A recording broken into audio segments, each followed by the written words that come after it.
is 5-6. Mark, a couple of teams wanting to get off on a good start for conference play. Talking about one of the better teams, well, the second best team in our region perennially is John A. Logan. Other than Vincennes, obviously has been the best, but Logan has been right there with them. They do have 6 losses, but this is not unusual for them. They play a tough non-conference schedule. They get beat a few times. I don't think it really bothers them. They got beat by a score of 80-79 at Moberly early in the year. They got beat at Vincennes 87-80. Vincennes, the #1 team in the nation, so you know that they're going to be pretty tough. They also got a defeat by Indian Hills by about 6 points. So you take those 3 losses out against very, very good teams, and they're going to be tough, you know that. And they're coached by Tyler Smith-Peters.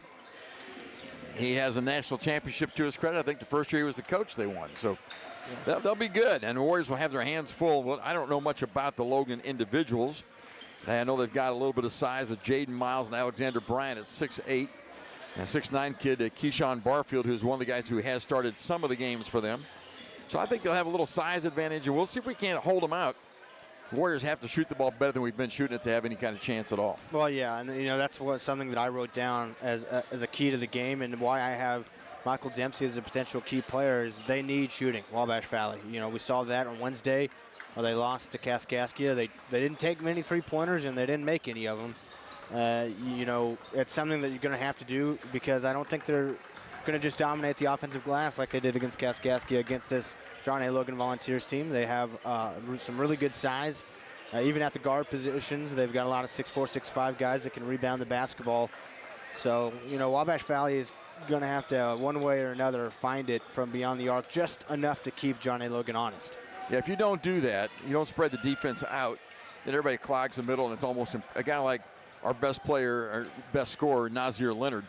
His game basically is driving to the basket. Well, if you don't make some outside shots, there's no room in there. People clogged it up, and it's going to be difficult for them. That's what Logan will do. They'll try to make it difficult for the Warriors. I will say the Lady Warriors, what a big win today at home against the Lady Vols. Not what we expected. They blew them out here today. Yeah, they played very well from the beginning and had a huge second quarter and never looked back from there. So it's the men's game right now. Logan is on the floor, Wabash on the floor. We do have this bit of news if you didn't join us on Wednesday night. Cameron Marks, freshman out of Dallas, Texas, is not dressed, and he will not dress. He's going to redshirt for the year. He had a little tear in the right knee, and because of that he favored it and hurt the left knee a little bit, and he decided better to call it a year and heal up. He'll be back next year, that is. He's a really good defender for them, and so they have to pick it up in other ways defensively.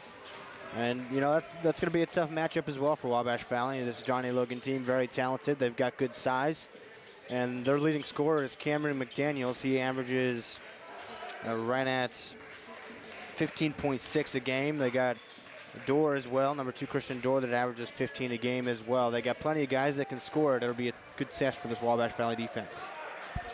Obviously, Smith-Peters has some kind of connections down in the Kentucky area. A couple players out of Louisville, maybe 3-4 out of Louisville, 1 out of Madisonville, Kentucky. Dana Rutgers out of Belleville. They've got the DeCarl Payne out of Carbondale. He's a player.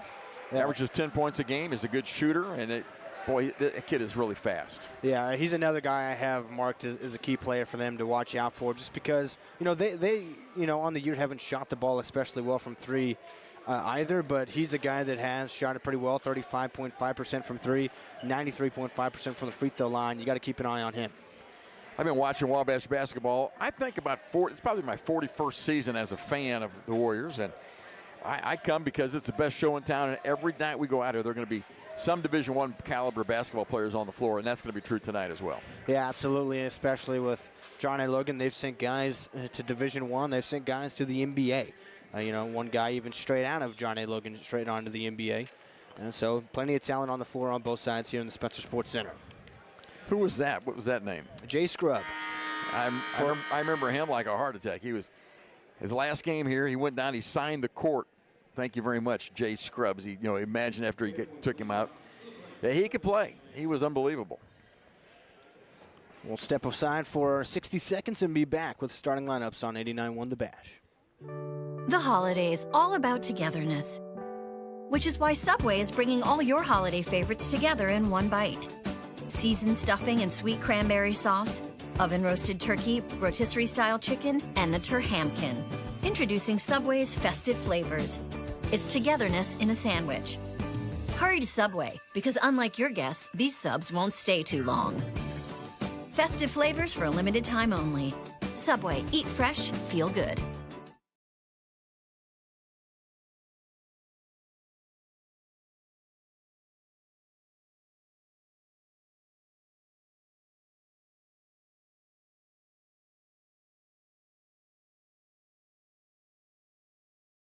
Corporate America Family Credit Union at 1011 Oak Street in Mount Carmel is ready to serve you with the financial tools you need for your life's journey. Our staff consists of friends and neighbors from our community, here to serve you like family. We offer a full line of financial services, including new and used vehicle loans, home loans, checking and savings accounts, access to no surcharge ATMs, 24/7 account access, and more. Call or visit us today. Corporate America Family Credit Union, empowering financial success. Game 2 of our doubleheader here today between Wabash Valley and John A. Logan. It is the men's turn. Starting lineups set to be announced here just a couple of moments. Second conference game for Wabash Valley. I believe it's the first conference game for John A. Logan. And it's a tough test for Wabash Valley with just their second one, trying to get off to a good start in conference play. John A. Logan will start number 0, Marcus Eves. Number 1, Justice Decker. He's a left-hander. Number 5, Cameron McDaniels is not starting. He's their leading scorer. He's coming off the bench. Instead, they've got Christian Dorr, who also averages 15.2 a game, starting for them, as well as Jaden Miles. He'll be the big man in the middle to start this one. They've got a couple of them. He is 6'8", averages 6.4 rebounds or points a game, but a good rebounder as well.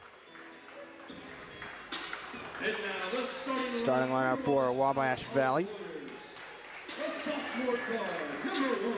Number 1, Nazir Leonard. He's the leading scorer, 15.9 a game. Only player in double figures for Wabash Valley. He'll have to have a big game in this one against John A. Logan. Byron McNeil, starting point guard. He will start as well. Around 7 points per game. Really good defender. Can drive to the basket. Corey Furlow had a pretty good night against Kaskaskia on Wednesday. He's going to have a tough task manning the middle for Wabash Valley. He'll have help down low from number 23, Josiah Sloss, averages 5.9 points a game. And then DeMario Spear, 6'4" wing that can play with more size than that 6'4" height. He's got a good frame on him. Yeah, Spear plays tough, and he'll bang around down low with him. He can shoot it a little bit outside. He gives you a couple threats.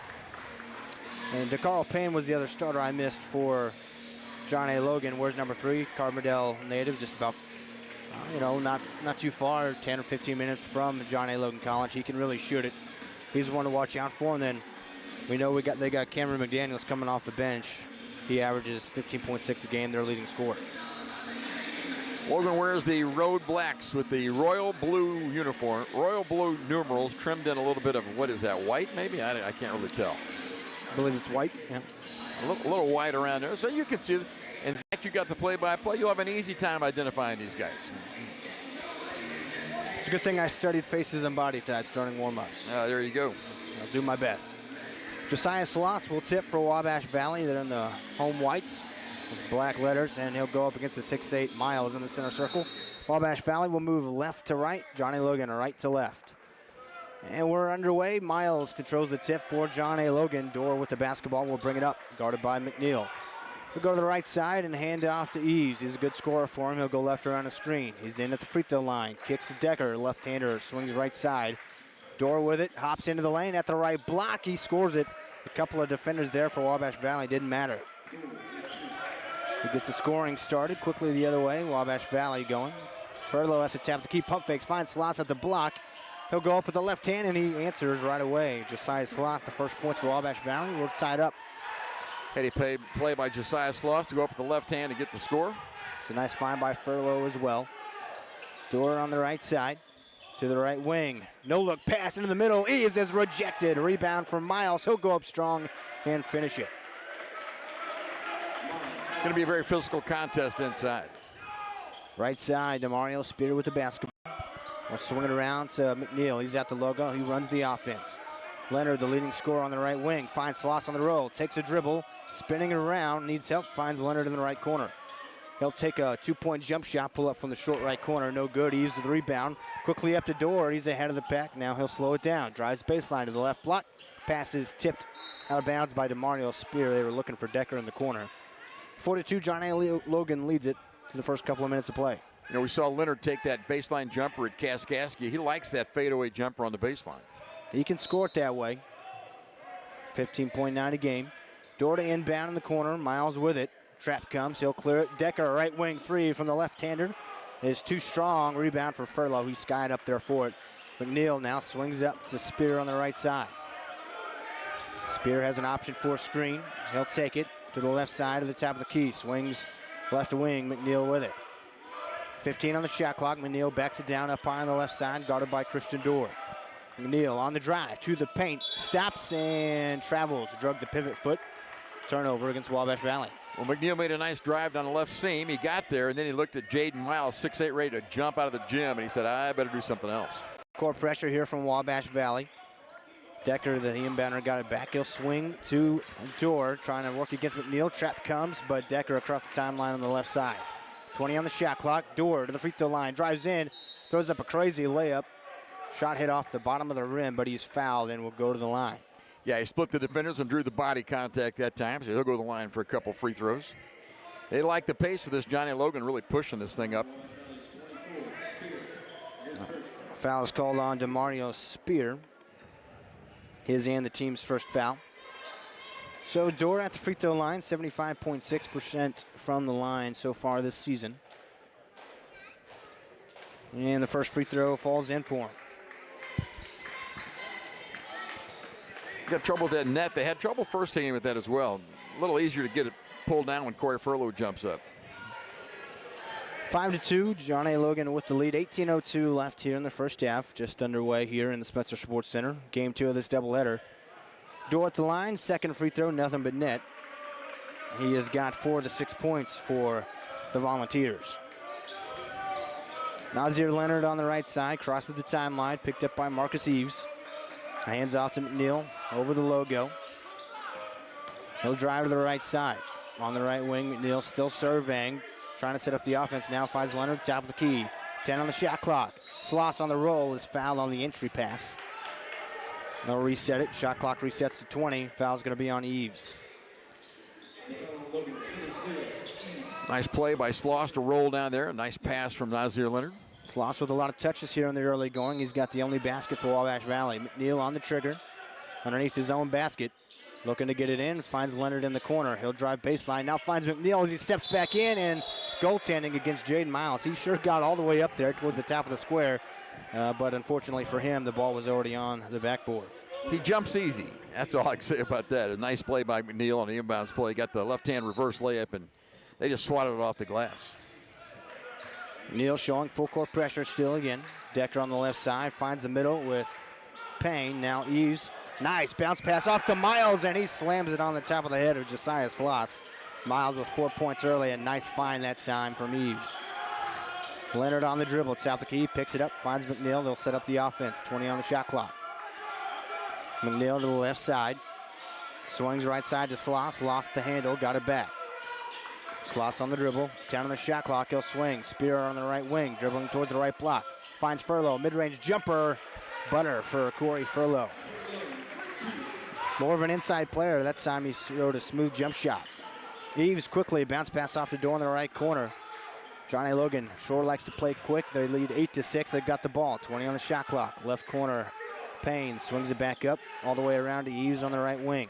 Up high on the right side, back to Decker. Pass knocked out of bounds by Spear. They'll inbound it with 11 seconds on the shot clock.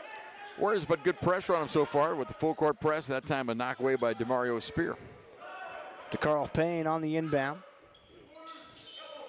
Up top to Christian Dorr.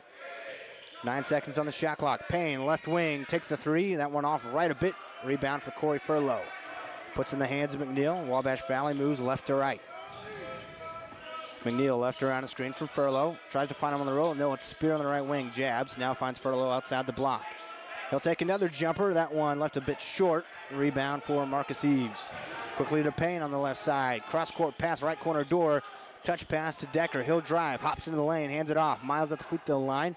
He'll hop into the lane. Didn't want to take the jump shot, and he got blocked trying to go up.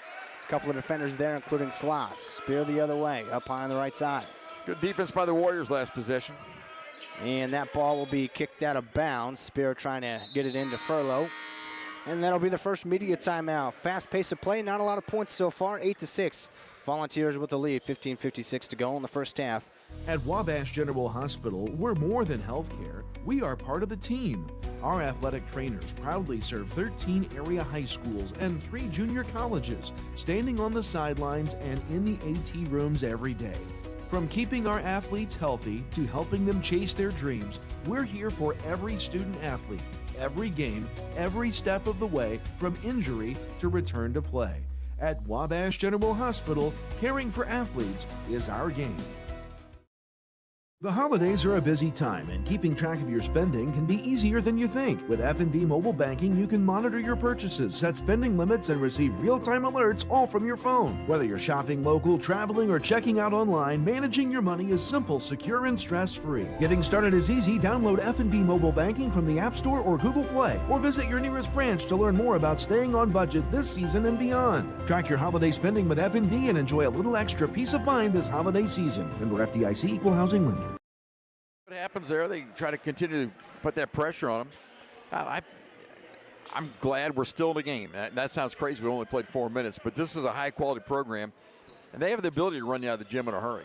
They've got 8 points from 2 guys, 4 from Miles as well as 4 from Christian Dorr. Wabash Valley has 3 different scores with 2 points each. That's their 6. Leonard on the inbound with 21 on the shot clock. Bounce pass to McNeil. Nice find, and it falls in for Byron McNeil. He's got 4 points for Wabash Valley. They tie it up 8 apiece. Yeah, the Warriors do well on that that inbounds pass. Nice hands that time from McNeil. Almost knocked it away, but McDaniel's fresh into the game. Their leading scorer. He's able to corral it. Miles down at the right. Block is blocked by Corey Furlow. Nice hands. Showed late, knocked it away as he tried to go up. Wabash Valley chance to take the lead. Nazir Leonard had a shot affected. Furlow went up for the rebound and got a whistle here. It's going to be a foul. Furlow fell to the floor, but he had a little help getting there, so they'll call the foul. It's going to be on Justice Decker. The referees are letting them play inside, by the way. Pretty physical. Something we've come used to in Great Rivers Athletic Conference play. Wabash Valley, a couple of baskets already from inbounds plays. They got another one here. Leonard on the trigger. He'll find Furlow up to McNeil on the right wing. 18 on the shot clock. McNeil kicks to forward fresh in the game. He drives across the paint, lost it at the block, hands off Sloss. Pump fakes, no, a travel.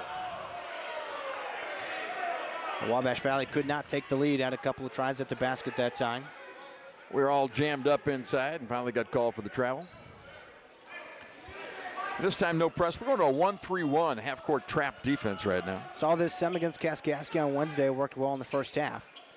Right side, Decker with it up high. He'll swing to McDaniels in the corner. Good score. He swings it back to Decker. Now back to McDaniels. Thought about taking the 3. He'll travel. Good pressure, good contest that time. He rose up, realized, hey, this is not an open shot, and tried to get a dribble down, but didn't in time. He went up for the 3, but then dribbled after he got in the air, and that is not a legal basketball play. McDaniels, as I've mentioned, he leads them in scoring 15.6 a game. He shoots the 3 ball at 29.8%, but he likes to take a lot of them. Takes about 6 a game. Wabash Valley still tied up 8-8, just under 15 minutes to play in the first half, trying to take the lead. Up top, it's Corey Furlow with it. He'll swing to McNeil on the left side. Now forward up high. Back to McNeil, who goes quickly, driving towards the lane. Takes a floater and scores it. Byron McNeil with 6 points early for Wabash Valley. Shot it on the way up. Fooled everybody that time. Pretty play. 10-8, Wabash Valley with the lead. In the right corner, Marcus Eves with it. Working against Leonard. He'll try to drive into the paints. Bounces it off, and off the foot of Bryant, out of bounds. Wabash Valley forces a turnover, and they're sticking with the Volunteers here early, Mark. Eves really helped us that time by dribbling the ball against the zone. This is a 1-3-1 zone. You got to pass. That time he thought he'd dribble inside and didn't get by with it. Modiabi checks in the game for Wabash Valley, inbounded it to McNeil. He'll bring it up, run the point for Coach Terrence McGee and the Warriors. They got a 10-8 lead. Right side, Leonard with it. He'll try to drive towards the block. Goes up strong, no good. Rebound tapped around, out of bounds. The last touch by the Warriors. He had the angle that time, did Leonard, to go to the block, but the trees were there to stop him.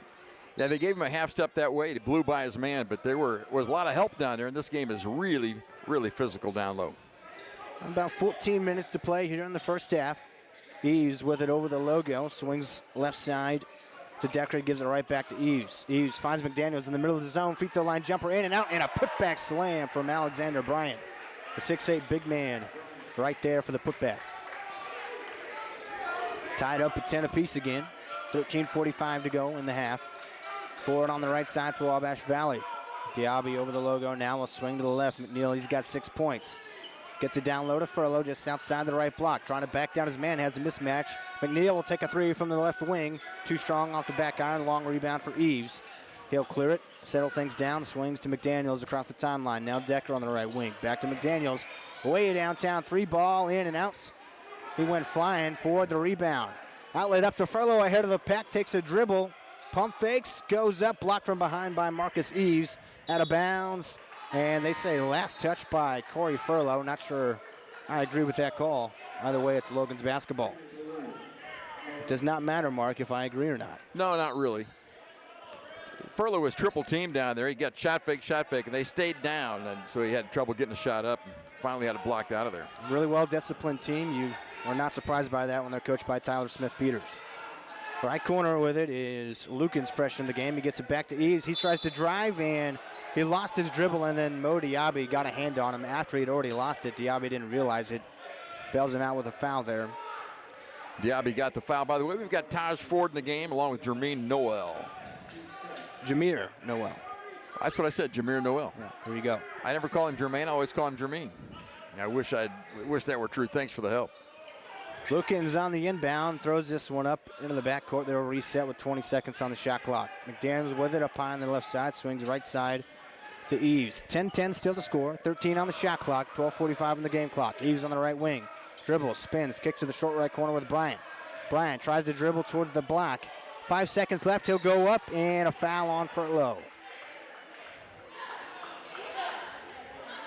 Well, he played pretty good defense for a long time, and then got him tied up with the arms up top.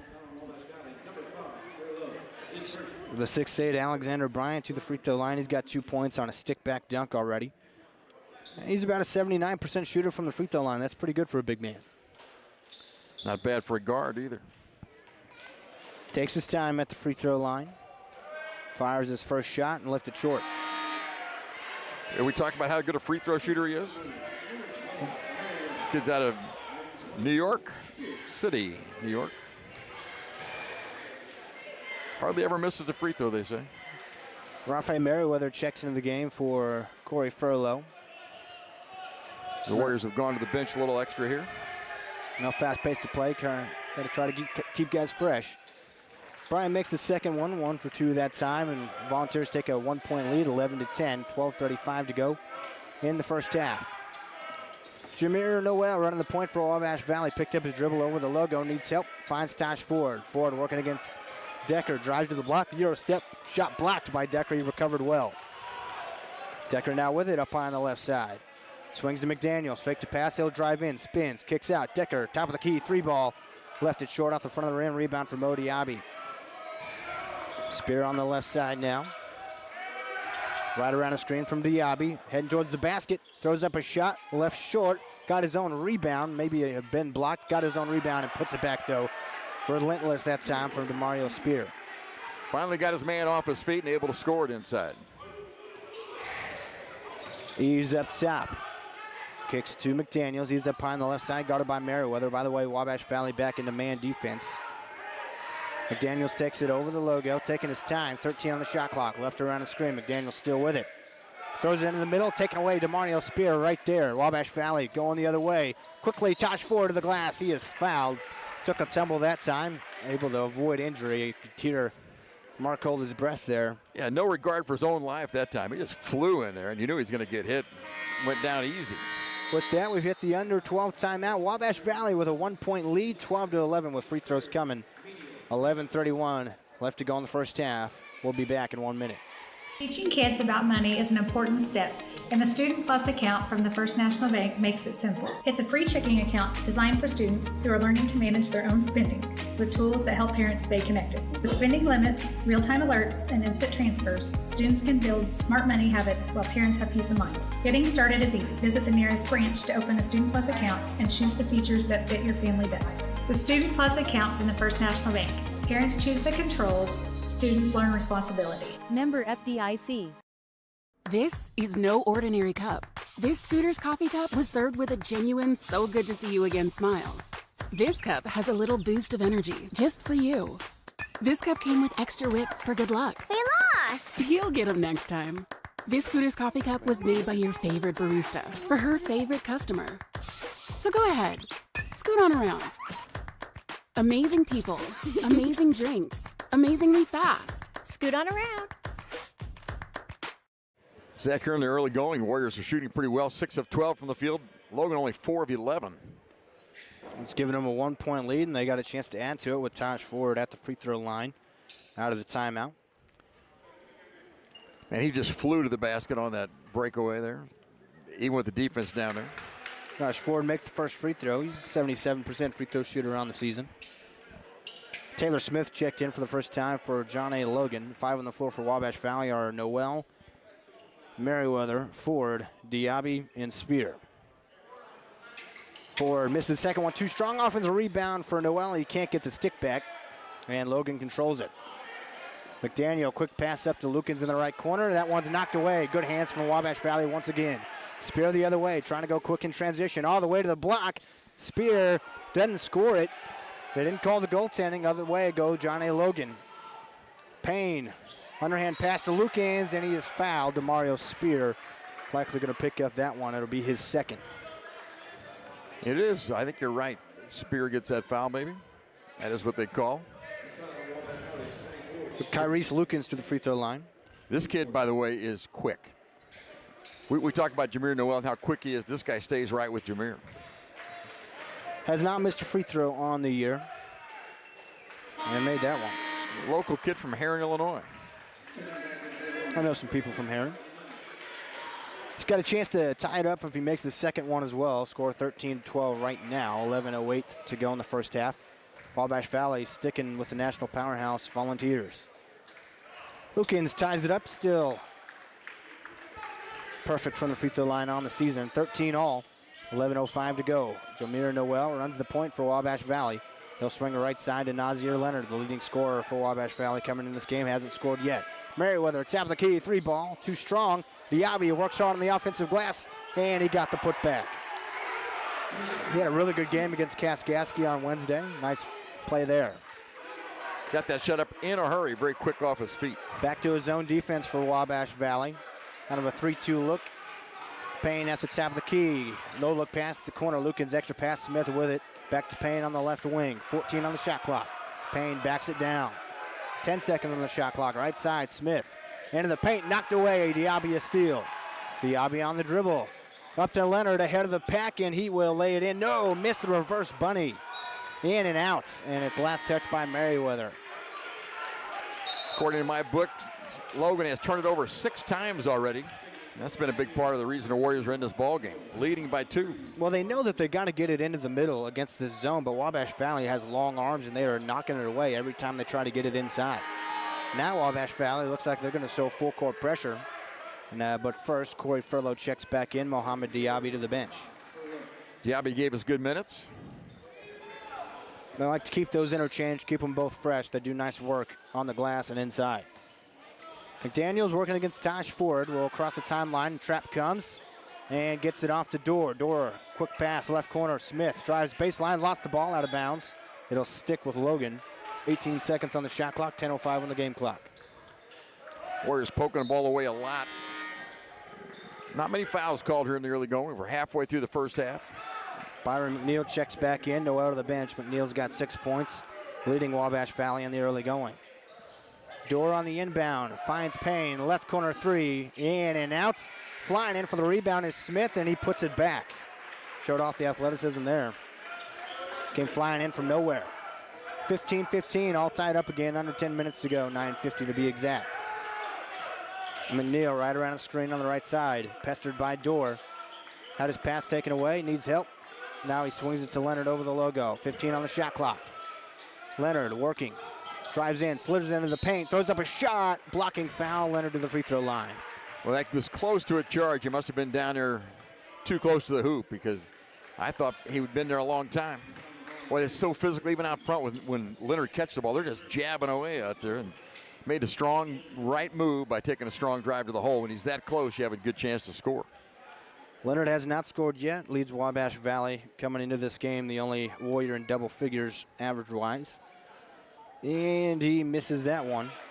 Hit the front of the rim and then fell off right. 75% free throw shooter on the season.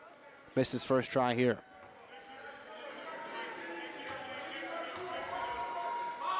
Leonard's second free throw, hit the front of the rim, but that time rolled in.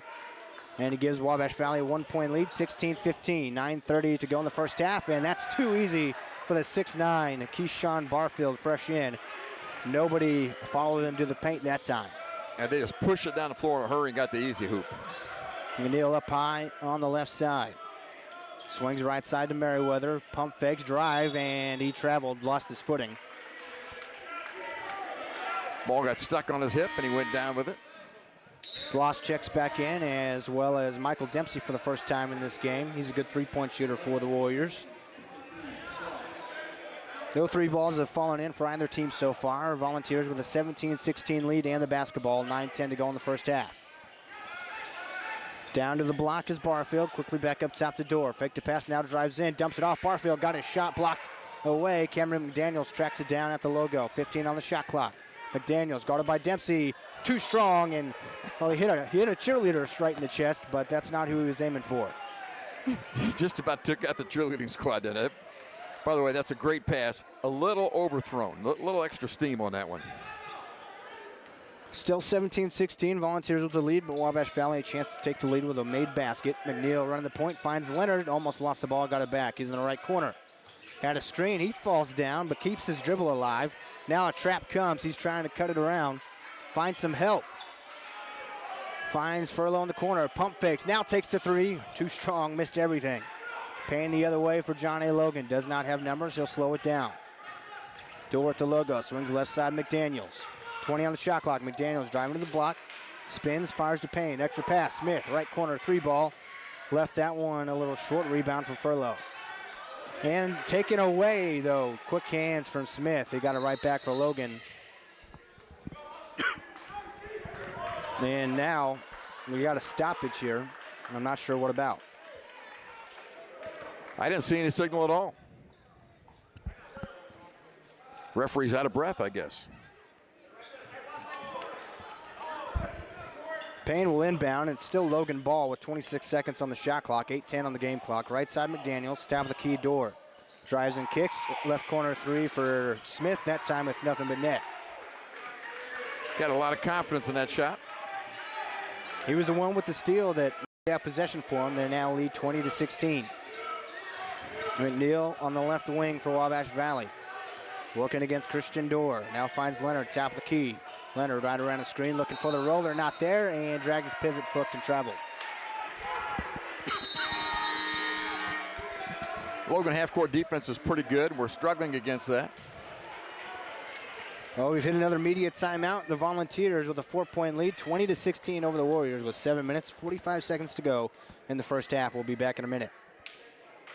It's holiday season with great deals at Steve Faulkner Automotive. Get up to $13,300 off on a new 2025 Jeep Cherokee L or a 26 Ram 1500 with 0% financing for 60 months. Go to SteveFaulknerAutomotive.com. Steve Faulkner Automotive in Mount Carmel, Illinois has an outstanding service department. With free pickup and delivery, we'll make sure your vehicle runs perfectly at an affordable price. Come see us today or view our service specials at SteveFaulknerAutomotive.com. Teaching kids about money is an important step, and the Student Plus account from the First National Bank makes it simple. It's a free checking account designed for students who are learning to manage their own spending with tools that help parents stay connected. With spending limits, real-time alerts, and instant transfers, students can build smart money habits while parents have peace of mind. Getting started is easy. Visit the nearest branch to open a Student Plus account and choose the features that fit your family best. The Student Plus account from the First National Bank. Parents choose the controls, students learn responsibility. Member FDIC. 89-1 The Bash, WVJC FM, Mount Carmel, Illinois. Johnny Logan in town. They lead 20-16, 7:45 to go in the first half, and they've got the basketball. They play an exciting brand of basketball, a lot of attacking of the hoop. McDaniels up high on the right side. 20 on the shot clock, kicks to Dorr. Dorr drives, kicks. Smith, left corner three. He's hit 2 in a row from that spot. He's got 8 points total for the Volunteers. Their lead balloons to 23-16. Leonard quickly the other way, finds Furlow in the paint. We got a tie-up to Carl Payne. Quick hands, active hands. Forced a turnover, well, not a turnover. Wabash Valley has the possession arrow. Diaby checks back in for Wabash Valley. They'll play him and Furlow on the court at the same time. Don't see that a whole lot. Important part of the game right here. The Warriors need to get a basket. Need to have somebody take over on the offensive end. 25 on the shot clock. Byron McNeil will trigger it in from underneath his own basket. Bounce pass to Diaby. Got deflected. Cameron McDaniels breakaway to the rack and lost it. Good recovery there from Corey Furlow. Ran hard the entire way, knocked it out of bounds as McDaniels was going up for a slam. Yeah, stripped him on the way up, so no foul call. Dorr will inbound for the Volunteers underneath his own basket this time. Throws up a lob. Barfield misses it. Rebound for Corey Furlow. McNeil the other way, working against Carl Payne. Showing off good dribble move. And threw it out of bounds. Look for Diaby on the left side, and it ended up right at the feet of Tyler Smith-Peters over on the bench. That's 7 turnovers for each team now. We led that race earlier, but now they've caught up with us. Turned us over 7 times. And right on cue, Jameer Noel will check back in for Wabash Valley. McNeil to the bench after the turnover. Somebody's got to take it over in the half court for the Warriors. Somebody's got to make something happen. Dorr up top, swings right side to McDaniels, back to Dorr. Into the free throw line, kicks out. McDaniels will take the deep three. He hit it. Well, they finally hit a couple, haven't they? And now it's a 10-point lead. 26-16, Wabash Valley trailing. We'll try to cut into it here. Noel left around the screen, hands off to Diaby. Diaby on the dribble. Dorr comes in, strips it right away, and Diaby will pick up a foul trying to get it back. Well, it's good defense. Great steal there by Dior. And landing on top of him was Diaby for the foul. Really, they're the aggressor right now, especially on the defensive end. Well, 6:40 to play in the first half. Wabash Valley starting to let this one slip away a tad. It's a 10-point lead, 26-16 for Logan, and they got a chance to add to it here. They play a quick, exciting brand of basketball. Wabash Valley still showing zone. Left side, McDaniels, quick pass to Payne in the left corner. His foot was out of bounds when he caught it. Wabash Valley catches a break. Since the last time out, they've scored 6 unanswered points. 3 ball from Smith and a 3 ball from McDaniels. Nothing for Wabash Valley in that span. Noel running the point, working against Christian Dorr. Bounce pass off to Diaby, and he'll find Ford on the roll. Got Diaby at the right block. No-look pass to Ford. He scores it. Wabash Valley puts an end to the drought. Barfield near the left block. Kicks across to the right corner. Now they clear it up top, up higher on the right side with McDaniels. Guarded by DeMario Spear. Make that Diaby. McDaniels trying to work against Diaby one-on-one. Slings it left corner. That's the spot for Smith. Missed it that time, though. Rebound for Noel. He'll go in transition. He's cut off. Breaks the timeline. 20 on the shot clock. Noel still with it. Now we got a foul away from the basket, and it's against Wabash Valley. Going to be Mo Diaby. That's his 3rd foul, they say. That's what I've got by my count as well. Coach Terrence McGee wanting an explanation from the officials. That's a turnover as well. 8 apiece, each team with 8 turnovers. And so now Merriweather will have to check in for Diaby. He'll go to the bench with 5:46 to play in the first half. Wabash Valley trails 26-18. Johnny Logan with the basketball. 1-3-1 zone for Wabash Valley. McDaniels on the right side. He'll swing over to Dorr at the top. Finds the middle with Smith. He'll take a dribble. Kick to the corner. Extra pass. Dorr on the drive towards the left block. He slams it. Look at him fly up in a hurry. He's got 6 points. Averages 15.2 a game. Back to a 10-point lead for Johnny Logan. Noel finds Furlow. He'll take a dribble. He'll go up strong at the block. Can't finish it. Rebound from McDaniels. He'll swing it up to DeCarlo Payne. He'll take it up against Noel. Couldn't finish. Merriweather flies in for the board, trying to clear it. He'll Great find defense Noel. by Jameer Noel. Great. Went up strong against the offense. Leonard goes up the other way. He'll be fouled. Cameron McDaniels going to pick up his first. McDaniel pleads his case. He did not square up. He didn't get his body right in front of him. Just the opposite at the other end on that fast break with Noel going up strong with great position. So Nazir Leonard going to the free throw line. He's got just 1 point this afternoon so far, and that's from the free throw line where he went 1 of 2 earlier. He's back there now. And misses the first again. 5 minutes left until the break. We're down by 10 right now, so kind of mark that in your mind and see where we are at halftime. Wabash Rally wants a big run here to end the half. Sloss set to check in after this free throw, but Leonard missed them both that time. It remains a 10-point game. The Carl Payne, right corner 3, nothing but nylon.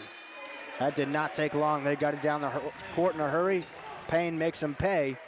31-18, Johnny Logan with the lead, and Terrence McGee wants a timeout. 4:55 to go. We'll be back in 30 seconds. Playing hard. They're controlling the tempo. They shoot with confidence. They missed their first 6 out there, I think. First 5, but that didn't bother them.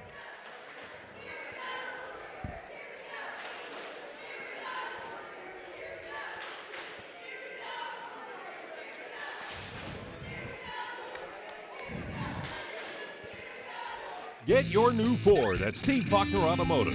Get a new 2025 Ford F-150 with 0% financing or a Bronco for $499 a month on a 36-month lease. Find your new vehicle at SteveFaulknerAutomotive.com. Your best deals are at Steve Faulkner Automotive. Lease a 2026 Pacifica, only $399 a month.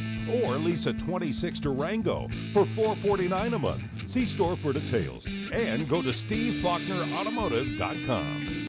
Outside, they bomb away. They missed the first 5 threes of the game. That didn't bother them a bit. They got no conscience. They just want to shoot the ball. And they've been pretty efficient since. Taylor Smith's got a couple of them. McDaniels with the long one, and then the shot that forced the timeout from Coach Terrence McGee was the DeCarl Payne three-pointer in the right corner. It's hard to play zone against them, hard to play man against them. Taj Ford on the right side, swings to Merriweather, tap the key. Picked up his dribble, he'll swing it back right to Ford. Ford on the drive, towards the block area, lost his handle, that's a turnover. He was dribbling into trouble there. The double team was coming, and he coughed it up. Jameer Noel will show full court pressure on Dorr here. But he'll hand it back to the inbounder McDaniels. He'll bring it up on the right side. He'll direct traffic. Picked up by Nazir Leonard. Right side Smith with it. He'll go on the dribble. Bounce pass off to the roller. That's Barfield, and he got grabbed. Holding. 15 yards. Yeah, they got a hand on him trying to prevent him from catching that inbound pass, and looks like he'll go to the line for 1-and-1. He's a 6'9" freshman. This is Keyshawn Barfield, tallest player on either roster. Only averages around 2 points a game, but his size is undeniable. He's got 2 points already in this one. At the free throw line here, makes the first and earns the second.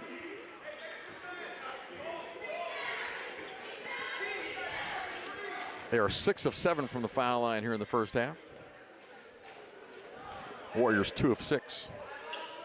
Barfield makes them both that time. He's perfect on the year from the free throw line, even as a big guy. Jameer Noel on the right side breaks the timeline, spins, working against the door. He'll find Sloss over the logo.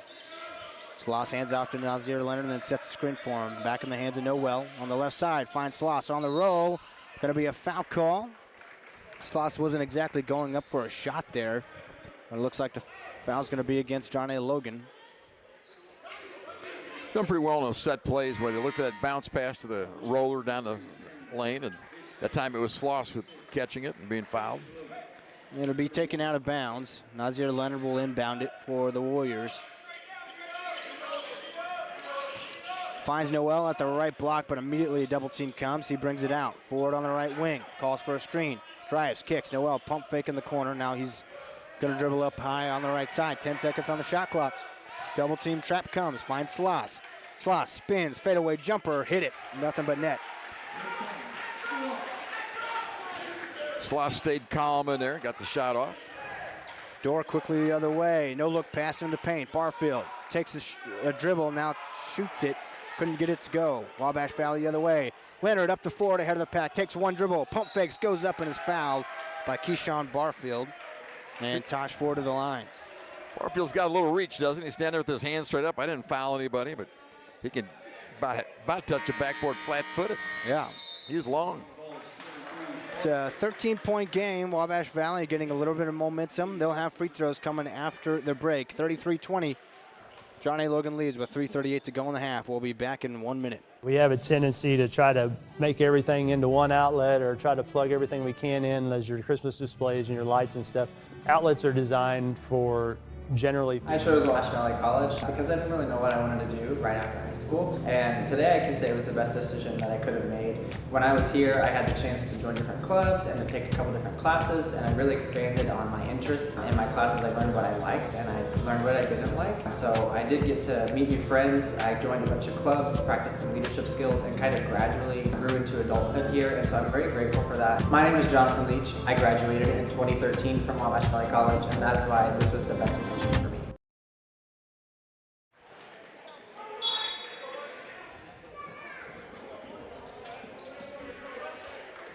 McDaniels plays with all kinds of confidence. It's crazy.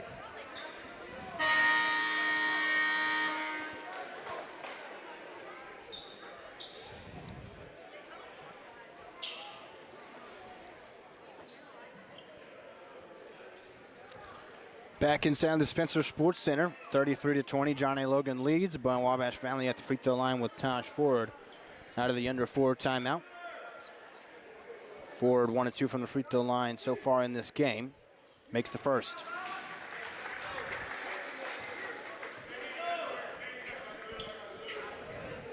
Trying to put a stop to the John A. Logan run that they've had for most of this second part of the first half. Ford makes them both that time. Makes it 33-22. John A. Logan up by 11. They've got the basketball. Dorr brings it up. 3.5 minutes to play in the first half. Dorr guarded by Noel on the right side. Noel showing plenty of pressure. Dorr drives baseline, kicks to McDaniel. Left wing three. He turned around before it was even in the net, but it did fall for him. Like you mentioned in the break, he's got plenty of confidence. Yeah, we talked about it during the break. This Cameron McDaniels, and he is just so much in charge of this thing. And he knows it. He feels it. That time he buried the three, turned around, and he had something to say on the way back that the referee said, we're not doing that. Technical foul, I believe, called on him. He increased the lead, though, to 36-22. 3:20 to play in the first half. And Tyler Smith-Peters asking, hey, what happened there? Well, he had something to say on the way down. He wasn't supposed to say it. It's pretty simple. Well, you know, Tyler Smith-Peters, you know, you can come to a basketball game that he's coaching and only watch him. You'll have a good time. You know, he's plenty animated all of the time. But he coaches up his teams right, and they're always really good and always really efficient. Tosh Ford will go to the free throw line for the technical free throws.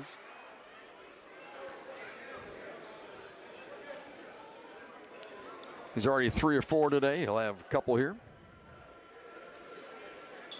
And now Tyler Smith-Peters coaching on McDaniels a little bit, saying, well, you got a 3 ball, but it only counts for a 1 if he hits both these free throws. And he made the first one, did Tosh Ford. Got 6 points in this game. Make it 7 for him as he hit them both that time. So 36-24 the score now. And Wabash Valley will have the basketball. No chance to cut it to 10 or even single digits if they make a 3 ball, which they have not done in this game. I like the matchup now with Noel bringing it up and Lucan's guarding him. Those are the 2 quickest kids in the gym. Be fun to watch. Noel swings left side to Nazir Leonard, trying to get him going. They kick it into the paint. It's Merriweather at the left block. Turnaround hook shot, no good. Quickly the other way. Lucan's with it. Puts in the hands of Smith. Euro step, dump off pass, out of bounds. He should have just taken it himself there. He's got such long arms. He could have scored it. And instead he tried to pass it off. It got knocked out of bounds, and it's a turnover against John A. Logan. And the referee missed the call and gave the Warriors the ball, in my opinion. Also the opinion of Tyler Smith-Peters. His opinion is a little more vocal than mine right now. Same situation, 36-24, Wabash Valley with the basketball, 2:50 to go in the first half. Merriweather on the right side, looking for a cutter. Instead, he'll find Noel on the left wing. Noel finds Ford, thought about the three, didn't take it. He's at the top of the key, now driving, turnaround, fader from the free throw line. Money for Tosh Ford. Putting Wabash Valley on his back the last couple of minutes. He's got him within 10. 2:30 to go in the first half. Door up high on the right side, looks to Coach Smith-Peters, and got a clear push off there. They didn't call anything. Gets it back, he's towards the corner. And now he's going to be fouled, no shot. I mean, does the push-off get a little any more obvious than that right there, Mark? Well, we had a pretty good view of it. Evidently, the referee didn't see it the same way, but it looked like he used that arm to clear off and push. And look, a little heated out there right now with Christian Dorr and Jermaine Noel. Jameer. Did I say it again right? Dorr at the free throw line, he has got 6 points. He's 2 for 2 from the line tonight, 75.6% on the season. Jameer will have a seat right now. We get McNeil back in. McNeil has sat for a while after he had a turnover. He got 6 points for Wabash Valley. He had a good showing early on. When they had that 12-11 lead, he had 6 of those 12 points. 1-1 here for Christian Dorr. 15 points a game on the season. Made the first, earns the second. Corey Furlow will check back in for Wabash Valley. Merriweather to the bench. So the 5 on the floor for Wabash Valley are Furlow, Ford, Sloss, McNeil, and Leonard. Dorr makes them both that time. He's up to 8 points on the afternoon. Leonard brings it up for Wabash Valley, crosses the timeline at the logo. He'll let things develop, 20 seconds on the shot clock. Leonard still with it up high. Tries to flash it to Sloss, and ball was loose. Leonard comes away with it, kicks to McNeil. He'll cut into the paint, and he's fouled, trying to split 2 defenders. We'll see who they call it on. McNeil caught the ball at the right elbow, a little pump-up fake, and when he went by those guys, they collapsed on him and fouled him. Foul's going to be on the Heron native, Kyrese Lukens. And McNeil will go to the free throw line for a 1-1. You know, they're so good, Logan, on defense, especially around the basket with shot blockers. You've got to take some mid-range stuff. You've got to get down there and make them commit to the air. McNeil misses the free throw, so he doesn't earn a second opportunity. 38-26 still the score. 2 minutes to go in the first half. Dorr up high on the right side. We'll run the offense. 20 seconds on the shot clock. Dorr guarded by McNeil over the logo now. Showing off the dribble moves, goes left around the screen from Miles. Tried to get it down to him on the roll. It was deflected. Wabash Valley the other way. Leonard drives into the paint, goes up at the right block, scores it. Through the contact, Leonard got the hoop. Minute and a half to play. They need another stop here. They can get it in within single digits. Easier said than done. Decker up high, guarded by Sloss. Throws a lob to nobody, and Leonard kind of has an instinct, put his hand out to deflect the pass, and it'll stay with Johnny Logan. It could have been a turnover.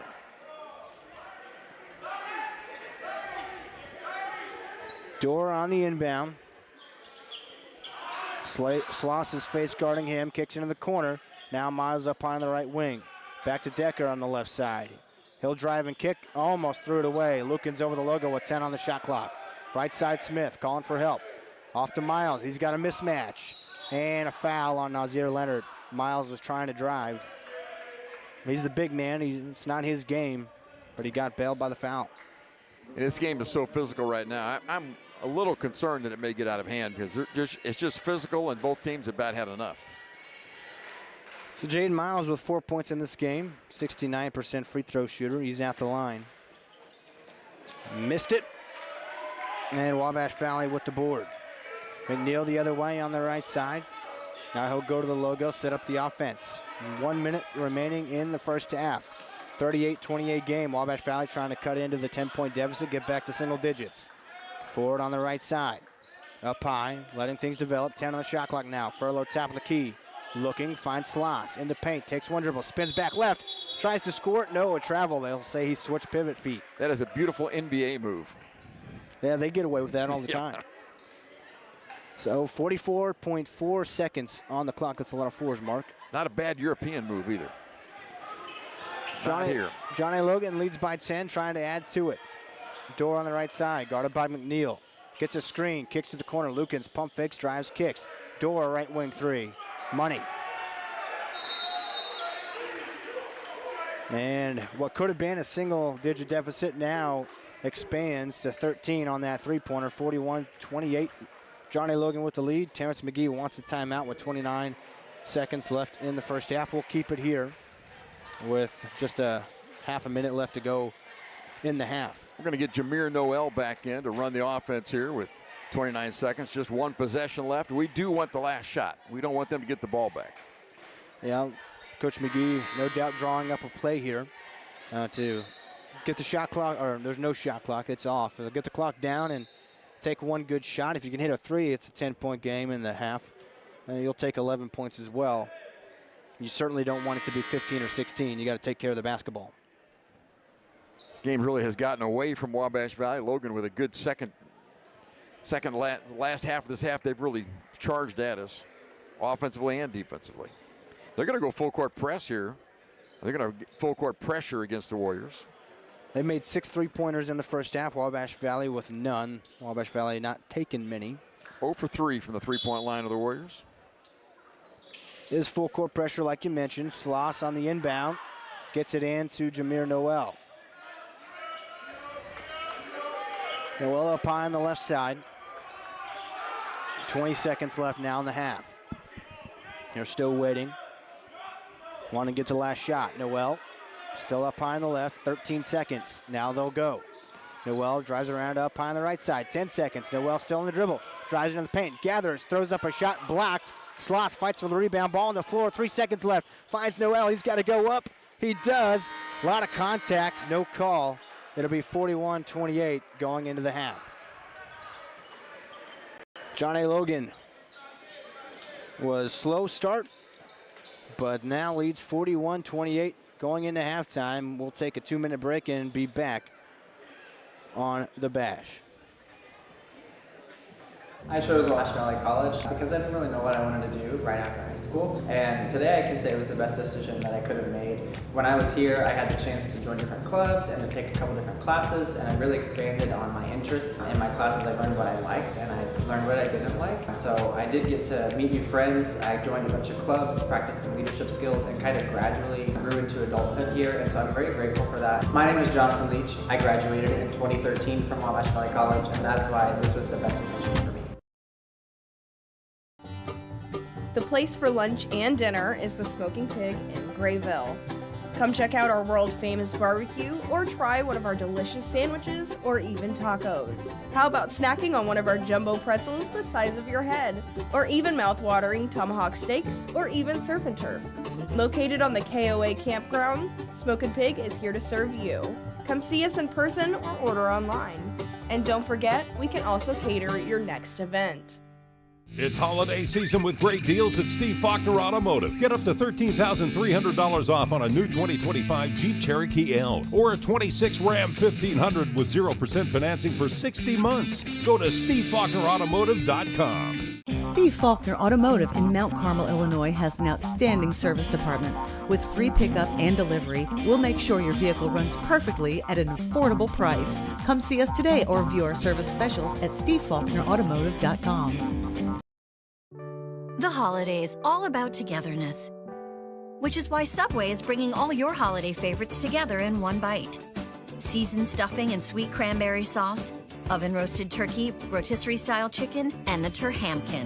Introducing Subway's festive flavors. It's togetherness in a sandwich. Hurry to Subway, because unlike your guests, these subs won't stay too long. Festive flavors for a limited time only. Subway, eat fresh, feel good. Hi, I'm Tony. I graduated Wabash Valley College in Mount Carmel, and it was the best decision ever. It gave me the opportunity to go on the air almost immediately. Within about a week of starting the broadcasting program at Wabash Valley College, I was a DJ on 89.1 WVJC, and that on-air experience was invaluable to my future career and hiring potential. Josh Ford putting in work. He's got 9 points. That leads the Warriors. Byron McNeil with 6 points early. Corey Furlow with 2. And Mohamed Diaby with 2 as well. 4 for Josiah Sloss, and then 2 for Demario Spear. For John A. Logan, they've got Christian Dorr, averages 15 a game. He's got 11 already in the first half. 3 from DeCardle Payne, 8 from Taylor Smith, 6 from Cameron McDaniels, couple of 3 balls for him.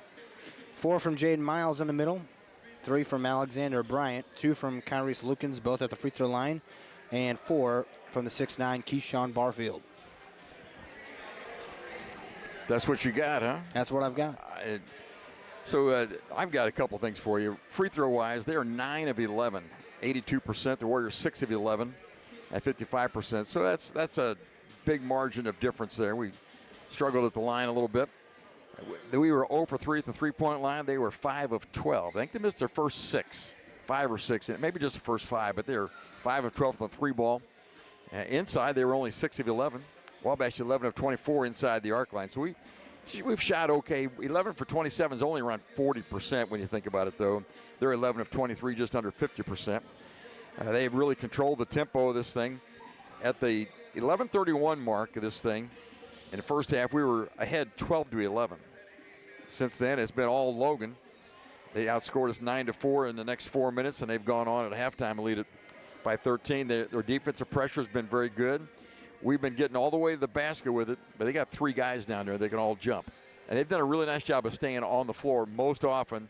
They don't go for all the head fakes. And finally, when you put it up, they just take it out of the air. So they've been tough inside. Offensively for them, they spread the floor. They pass it well.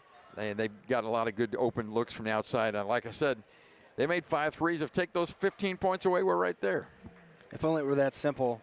Mark, Wabash Valley's going to have to come out of halftime with something else on offense because, their identity, I'm not sure how much you can change, but the Wabash Valley identity is to drive the basketball to the paint with a guy like Nazir Leonard, their leading scorer. I don't think, he's only got 3 points, and I think that's because his style of play doesn't mesh well with this Johnny Logan defense because of all those long arms inside like you mentioned. Well, part of it is just being in conference play. We talk about it in the pre-conference part of the season. You can drive the basket all you want to, but when conference starts, you're going to drive into traffic, and they're going to block the shot. They're going to foul you. They're not going to call that foul. There's so much contact in the paint. You think, well, I got fouled. Well, yes, you did. But you also drove against a guy that's 6'8". He jumps, and you're not going to get the foul call. We'll see what Wabash Valley can come out with on the other side of halftime to try to cut into this deficit and make a run against a national powerhouse, Most Eaters, and John A. Logan. They trail right now 41-28, Volunteers with the lead. We'll take a 3-minute break and be back.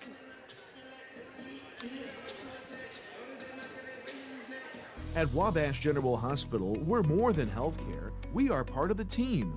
Our athletic trainers proudly serve 13 area high schools and 3 junior colleges, standing on the sidelines and in the AT rooms every day.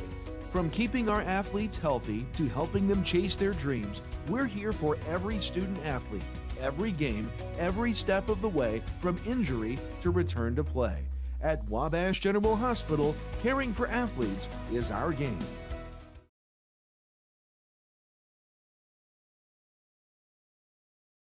Get your new Ford at Steve Faulkner Automotive. Get a new 2025 Ford F-150 with 0% financing or a Bronco for $499 a month on a 36-month lease. Find your new vehicle at SteveFaulknerAutomotive.com. Your best deals are at Steve Faulkner Automotive. Lease a 2026 Pacifica, only $399 a month. Or lease a 26 Durango for $449 a month. See store for details. And go to SteveFaulknerAutomotive.com. The holidays are a busy time, and keeping track of your spending can be easier than you think. With F&B Mobile Banking, you can monitor your purchases, set spending limits, and receive real-time alerts all from your phone. Whether you're shopping local, traveling, or checking out online, managing your money is simple, secure, and stress-free. Getting started is easy. Download F&B Mobile Banking from the App Store or Google Play, or visit your nearest branch to learn more about staying on budget this season and beyond. Track your holiday spending with F&B and enjoy a little extra peace of mind this holiday. The holidays, all about togetherness. Which is why Subway is bringing all your holiday favorites together in one bite. Seasoned stuffing and sweet cranberry sauce, oven-roasted turkey, rotisserie-style chicken, and the Turhamkin. Introducing Subway's festive flavors. It's togetherness in a sandwich. Hurry to Subway, because unlike your guests, these subs won't stay too long. Festive flavors for a limited time only. Subway, eat fresh, feel good. We have a tendency to try to make everything into one outlet or try to plug everything we can in as your Christmas displays and your lights and stuff. Outlets are designed for generally 15 amps or less. So make sure that you don't overload those outlets. Don't try to plug more than 2 cords into them. There's only 2 spaces there for a reason. Try to make sure that you space those loads out through your house. Make sure that you don't overload individual outlets or circuits. Corporate America Family Credit Union at 1011 Oak Street in Mount Carmel is ready to serve you with the financial tools you need for your life's journey. Our staff consists of friends and neighbors from our community, here to serve you like family. We offer a full line of financial services, including new and used vehicle loans, home loans, checking and savings accounts, access to no surcharge ATMs, 24/7 account access, and more. Call or visit us today. Corporate America Family Credit Union, empowering financial success.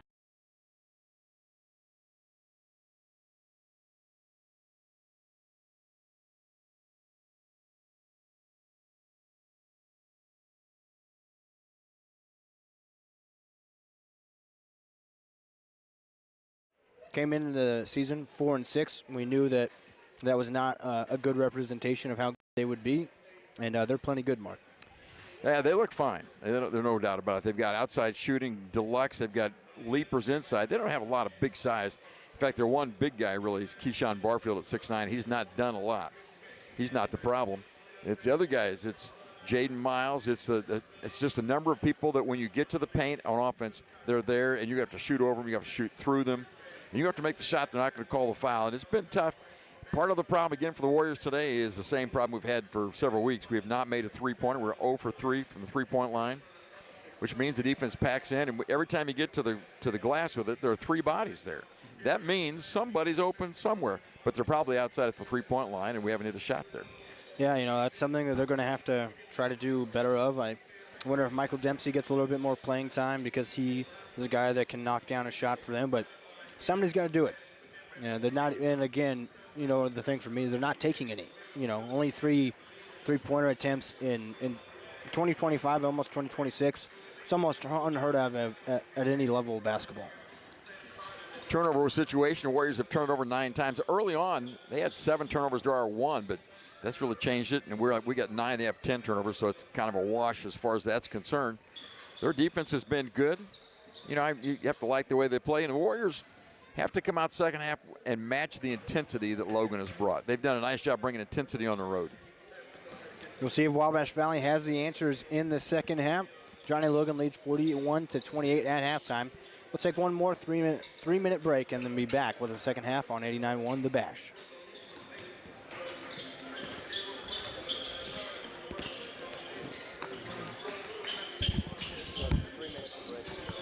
Get your new Ford at Steve Faulkner Automotive. Get a new 2025 Ford F-150 with 0% financing or a Bronco for $499 a month on a 36-month lease. Find your new vehicle at SteveFaulknerAutomotive.com. Your best deals are at Steve Faulkner Automotive. Lease a 2026 Pacifica, only $399 a month. Or lease it. The holidays, all about togetherness. Teaching kids about money is an important. The holidays are a busy time, and Corporate America Family Credit Union at 1011 Oak Street in Mount Carmel is ready to serve you with the financial tools you need for your life.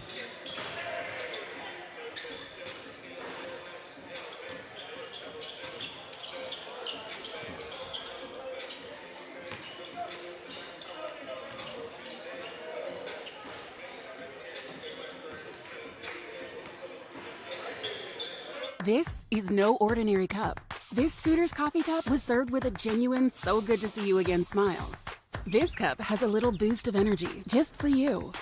This cup came with extra whip for good luck. We lost! You'll get them next time.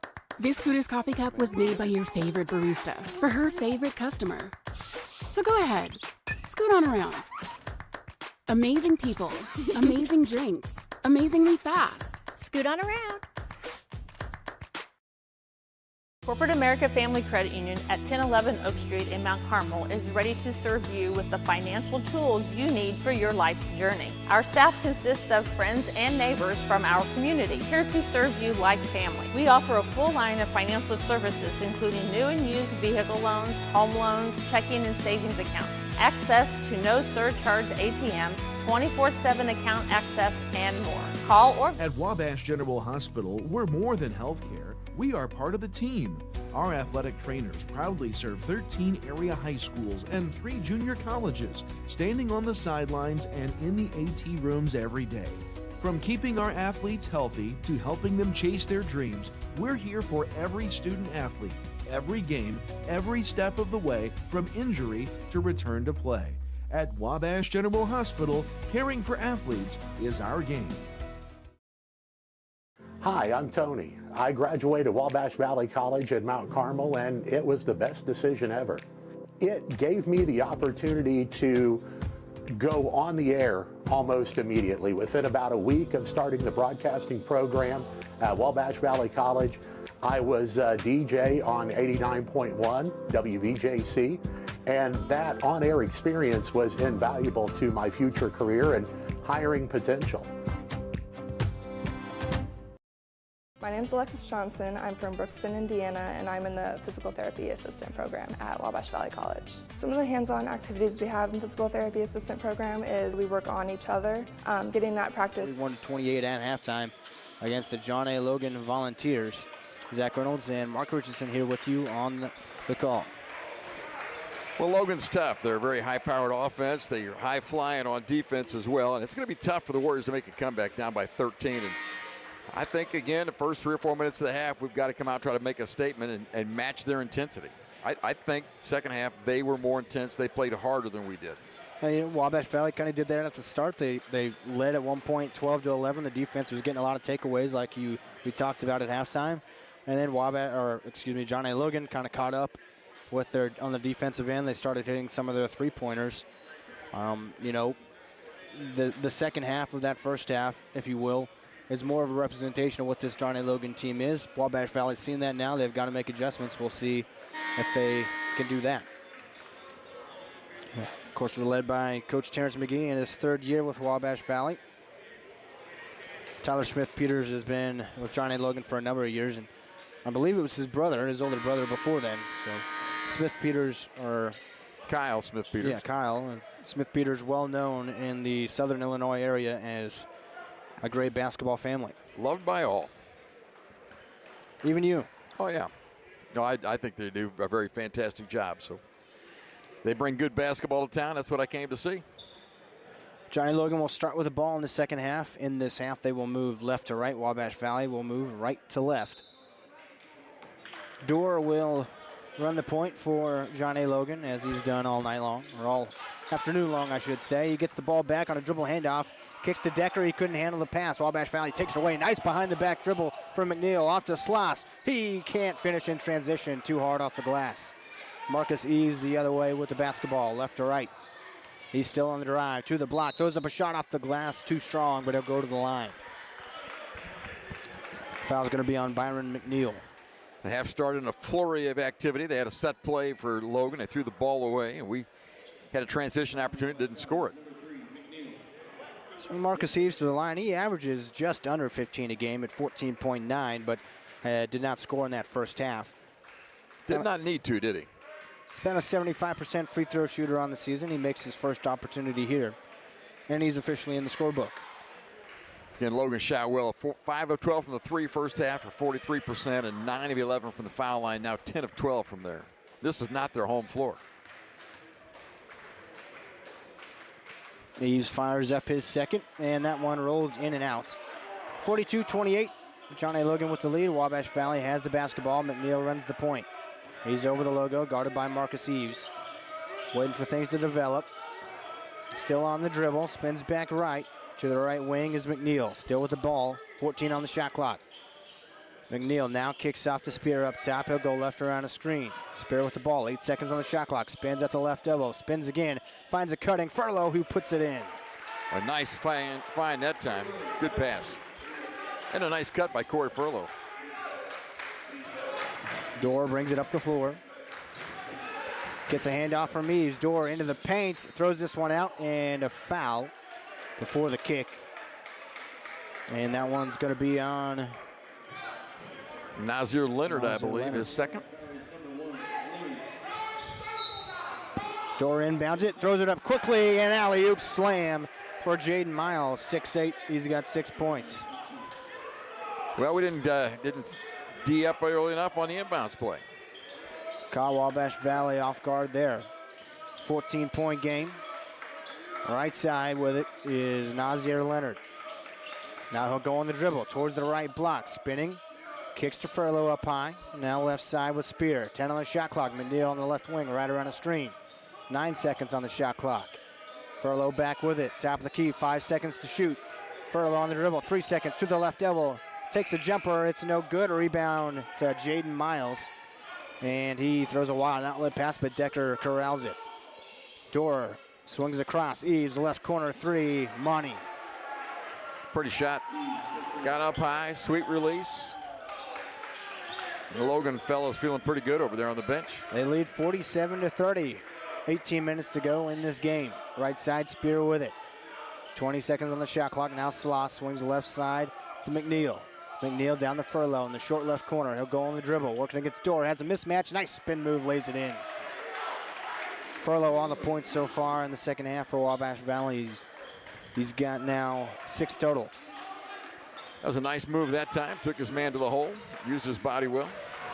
Left side E as we hit the three-pointer moments ago. He's on the dribble. He picks it up, finds Decker. Decker left around a screen. Back in the hands of Eves. Tap the key, 15 on the shot clock. Eves backs up to the logo, resets. 10 on the shot clock. Eves on the dribble to the free throw line. Step back, left elbow jumper. Too strong off the back iron. Decker flies in for the board. They'll set it up again. Up top with Dorr. 15 on the shot clock. Dorr over the logo, guarded by McNeil. Crossing over to the right elbow, still on dribble.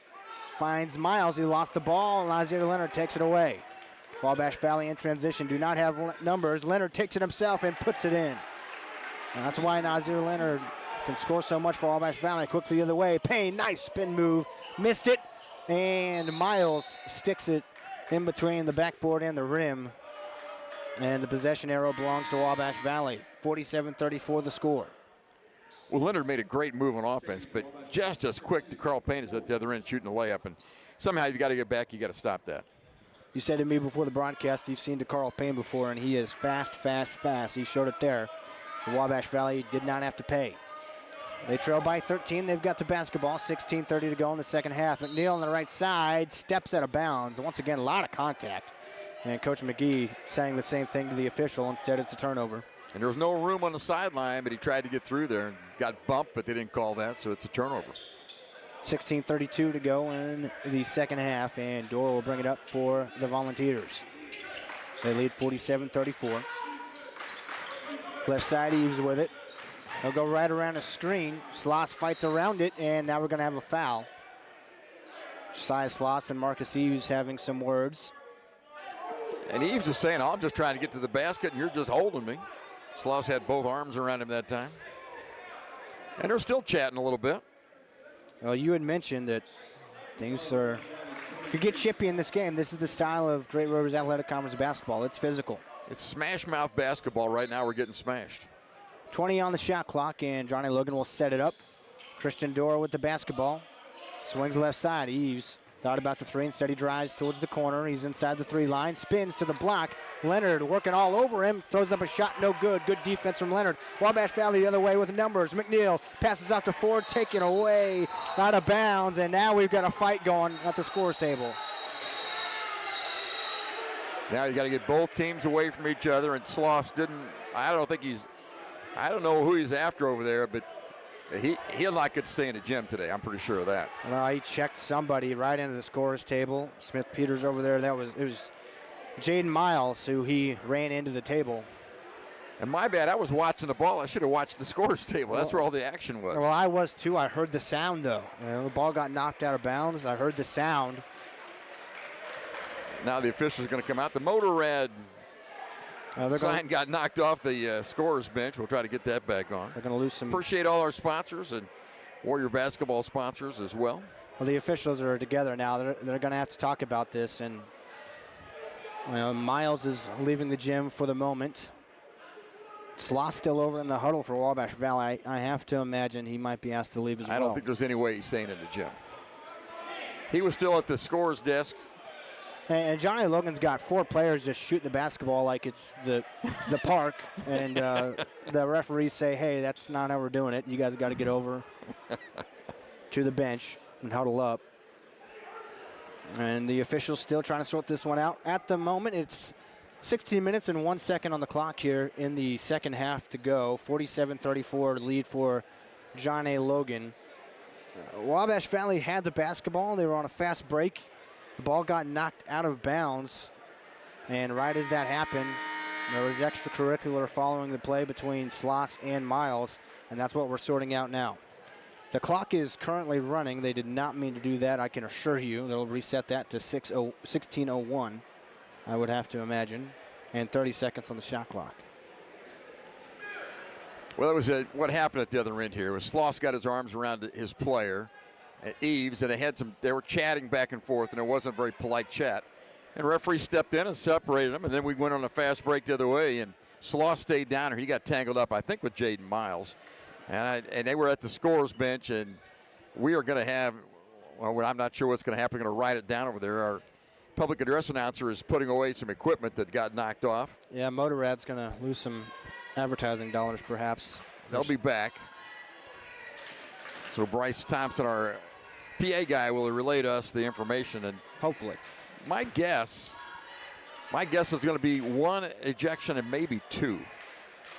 And Jaden Miles has already left the gym, and I don't know if he'll be back. I don't know if he was asked to leave or if he was just heated trying to clear. Well, his coaching staff, one of the coaches from Logan, took him off the floor. The coach has just returned. Jaden Miles is not yet. Right. So we await the announcement here by the public address announcer. It should be fun. What we call Smash Mouth basketball, and it's Great Rivers Athletic Conference. In the neighborhood, it's always going to be like this. So I love coming out and watching them play. A lot of intensity for both teams, and we'll see how they rule on this one. Kyle Smith-Peters still talking to the officials. I don't think he's that happy about what they were talking about. Yeah, I mean, maybe there's not going to be an ejection on Sloss, and maybe he's upset.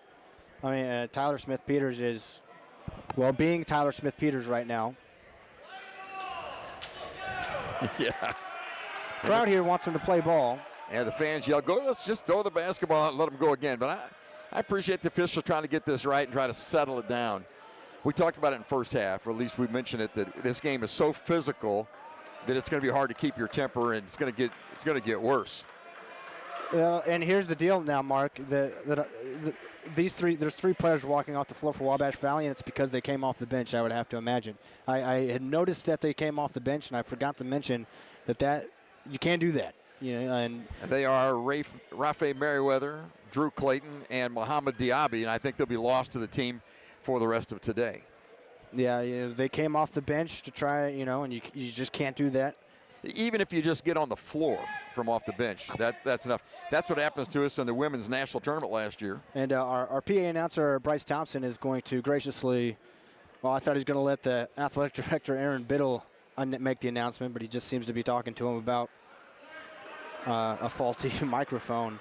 So we might not get an announcement here, but those 3 are off the floor for Wabash Valley. Jaden Miles has not yet returned to the floor for John A. Logan, and he may not. 16-0, well, we got us down to 16 flat right now. There's 16 minutes left in the ball game, and a long way to come back for the Warriors. And this is like a halftime break. We've been here a long time chatting about this. Here comes Jaden Miles back in the gym. And the John A. Logan people here give a nice cheer to him. The Wabash Valley people, something that I'm sure you can hear. I think the difference is I think Miles was still in the game. He was not the third man coming on. That in hockey it's the third man in the fight or whatever, but we'll see what they do. And they're going to shoot some free throws. So, and hopefully our PA guy will give us an announcement to let us know what's going on. But it's been a fun afternoon of basketball so far. Terrence McGee on the floor asking the referee what's going on and how come he's shooting free throws. Jaden Miles at the line. And makes it. And Well, you know, the one official was ready and gave Jaden Miles a free throw, and while the other was having Terrence McGee on the court trying to ask for an explanation, this thing is still not quite sorted out. And Josiah Sloss is still in the gym, still in the game. That's not what I thought was going to happen. Certainly not. And again, we didn't see it as it happened, but when we looked over, Josiah Sloss was on top of Miles on the scorer's table, and that's where Miles here is at the free throw line.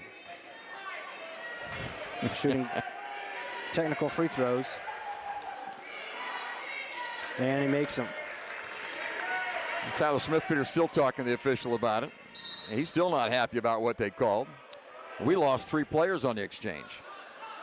And it's 49-34 now after those free throws. And it looks like Johnny Logan will also get the basketball because of what I'm going to assume was a technical foul against Josiah Sloss, but not an ejection. I think you're probably right, but like I said, we did not hear a public address announcement, so we really are not sure. We'll talk to people after the game. We'll find out more about it. Right now, we're down 15. Well, we'll restart play now here with 16 to go. Right side with it is DeCarl Payne. Now up top, kicks to the right wing. Decker drives and kicks. They swing it around. Left side, Christian Dorr. 8 on the shot clock. Dorr right around the screen. Finds Miles on the roll. He traveled, and they call a foul. Yeah, Furlow got into him as he was moving toward the baseline. That's a blocking foul. And I actually think it's a pretty good call. I may be the only guy from wearing red that thinks it's a good call, but there's just so much contact right now. And the officials have got to tighten it up, and that's just the way it's going to be. You're going to have to play a little more careful. Yeah, we still got 16 minutes here of hard-nosed basketball. That'll be their ball out of bounds. 20 seconds on the shot clock, I assume. They've got 30, and it's down to 20 now. You got to watch this inbound play. Last time they threw up alive to Jaden Miles with ease. This time that's cut off, and they'll throw it up to Decker up top. Right side now with DeCarl Payne. 18 on the shot clock, left side Decker. He'll hand off to Dorr. He'll go to the logo, set up the play. 10 on the shot clock. Dorr guarded by McNeil. Crosses over to the right side. Kicks up top. Decker, 7 on the shot clock. Decker kicks to the corner. Marcus Eves has time, sets up, takes the 3, hit it. He's had 2 threes in this second half. 7 points total all in this half. 52-34 now the lead for Johnny Logan. Wabash Valley wants to go on a run. McNeil on the drive, gathers into the paint, spins, kicks up top to Ford. 15 on the shot clock. Taj Ford takes a long 2 off right. Fighting for his own rebound. He has it, and he'll lay it in. Taj Ford leads Wabash Valley. He's got 12 points now. Or 11 make it. Dorr up top. 20 on the shot clock. Kicks right side. Eves is feeling himself from 3, and he hits another. 3 for 3 this half for Marcus Eves. He's only a 28.6% three-point shooter on the season. He's better than that tonight. 55-36, John A. Logan lead balloons. Ford on the left side for Wabash Valley. Thought about driving, instead hands to Furlow. Furlow spinning into the paint, throws up a hook shot, a lot of contact, no call, gets his own rebound. Kicks out, Leonard pump fakes from the right wing. He'll take the long jumper from the corner. No good, a rebound for Decker. Throws it away into the hands of McNeil. Now Sloss, pump fakes, getting into his man, throws up a shot, nothing being called. Ball on the floor, McNeil leaks it out. Leonard dives for it. Eves, Leonard, and Ford to make that Furlow all tied up with it. What? You know, I'm just glad I'm not refereeing this ball game. What a mess. Missed shots, ball on the floor, everybody flying around. And what a miserable time for the referees. And the possession arrow belongs to John A. Logan, so they get the basketball. They're up by 19 points. 14 minutes to go in the half. Tyler Smith-Peters was yelling, rebound, somebody get a rebound. Wabash Valley did a nice job on the glass. They couldn't put it in, though. They're running a 3-2 zone now. In the corner, Payne back to Dorr on the right wing. Drives, kicks to Payne. Right corner 3. DeCarl Payne puts it in. We went zone that time. They're 4 for 4 from the three-point line this half. Cameron McDaniel's on the bench, shouting at some fans. And McNeil dribbles it up the floor, and Terrence McGee will take a timeout. 58-36, John A. Logan leads this one, but there is plenty of action on the floor and off. 13:38 to go in the second half. We'll be back in 30 seconds.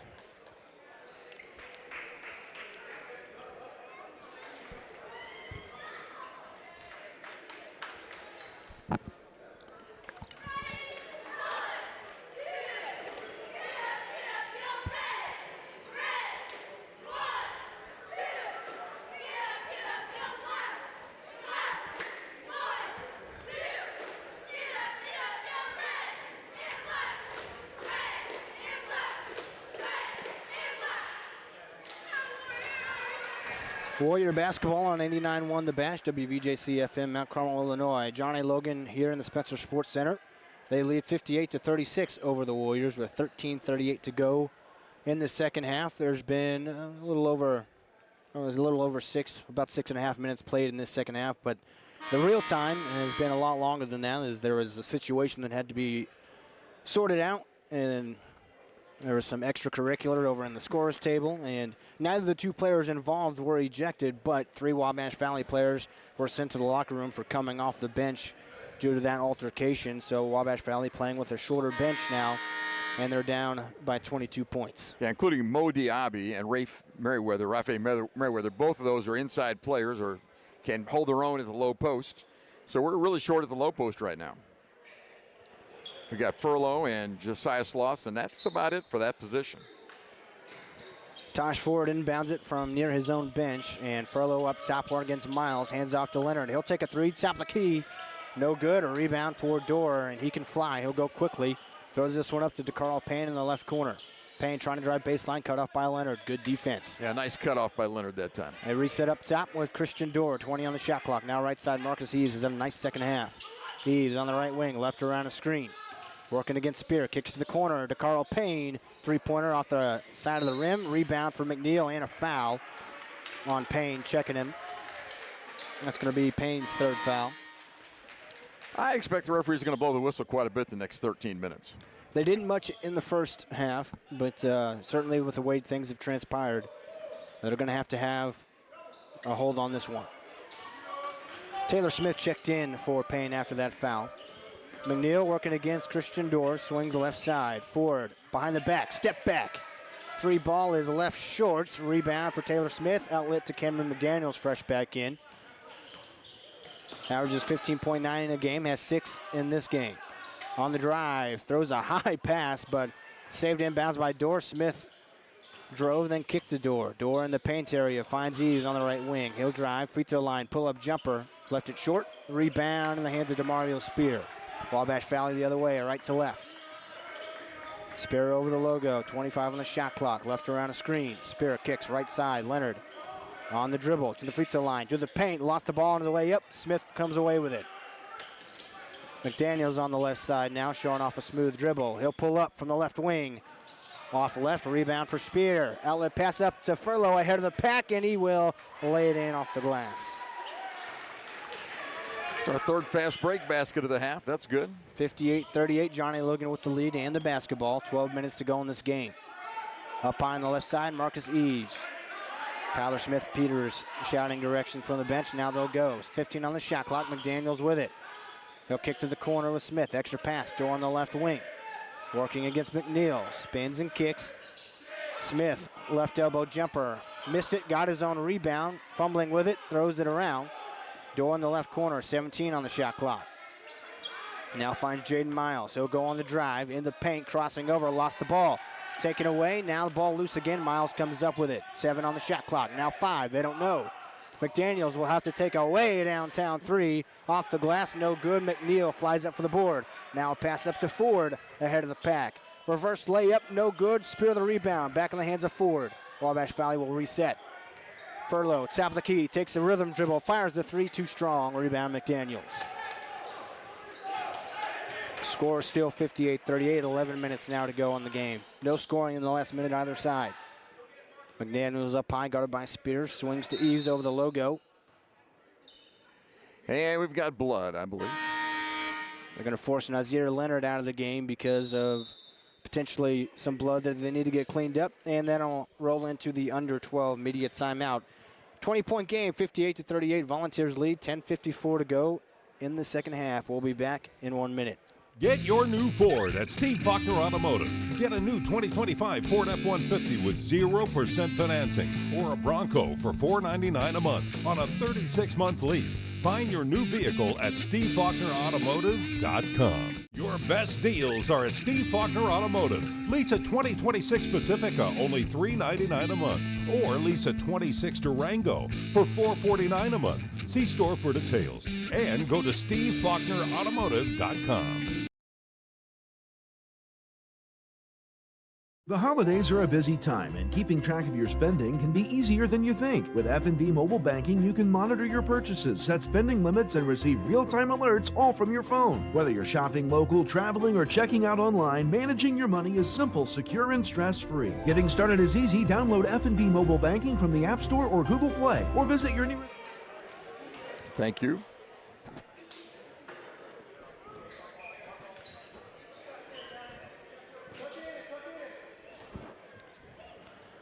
(58-38) out of the under 12 timeout. John A. Logan with the lead and the basketball. They'll have 18 on the shot clock. McDaniels inbounds from his own bench. Lukens fresh back into the game, working against Jameer Noel, also fresh in the game on the Wabash Valley side. Lukens over the logo with 10 seconds on the shot clock. He'll drive to the right block and taken away by the Mario Spear. Nice defensive effort, but then he lands out of bounds. Right up with him, got the ball, and almost saved it in bounds. It's a pretty play. 5 seconds on the shot clock. Lukens to trigger it in. Throws this one up. No look pass to McDaniels. He'll take a rhythm dribble, fire the three. No good. Lukens, the shortest player on the floor, had the rebound. Now they'll clear it up top to McDaniels, a fresh 20. McDaniels working against Noel. This is a size mismatch. Noel, plenty of speed though. 9 on the shot clock. McDaniels left around the screen, picked up by Furlow. Now he'll kick, top of the key, left-hander Decker with the three, no good. Long rebound to McNeil, he'll go the other way. McNeil on the right side for Wabash Valley working against Smith. Now he's at the logo. He'll drive, free throw line, into the paint, left-hand layup, wild, but he was fouled by Taylor Smith. McNeil to the line. Byron McNeil made a nice drive, and when he got to the hoop, instead of going full blast, he kind of hesitated and got the bump, so he'll have the free throws. That's a nice play. 10:04 to go in the second half. This is our first free throw for the second half right now. We're halfway through the half. And McNeil buries it. He was 0 for 1 from the free throw line in the first half. Josiah Sloss going to check back into this game for Wabash Valley, but he's got the shooter, so he'll check in. Now Coach McGee calling him back perhaps. Now they're keeping him out there, but he'll come in for McNeil if he makes the free throw, and he does. So McNeil 2 for 2 from the line that time, and now Sloss checks in. Wabash Valley will show full court pressure, trailing 58-40. Lukens gets the inbound. He'll hand off to McDaniels. Trap comes. They don't get it across the timeline. Josiah Sloss takes it away, but the ball's loose. Logan comes away with it. Smith flies into the rack and lost it out of bounds. And they'll say last touch by Wabash Valley. Boy, a lot of contact in the paint. A lot of contact. Has been all game, and things have gotten chippy once already this half. Lukens on the trigger, 17 on the shot clock. Bryan in the corner finds Decker up top on the left side. He'll swing it around. Right side, Lukens to the right corner. McDaniels tried to run with it before he had it, and they say it's off the hip of Ford. McDaniel straight up lost that basketball, but lucky for him, it hit Ford's hip. Lukens to trigger again, just 9 on the shot clock. In the left corner, it's Bryant. He's a big guy. They're going to tie him up.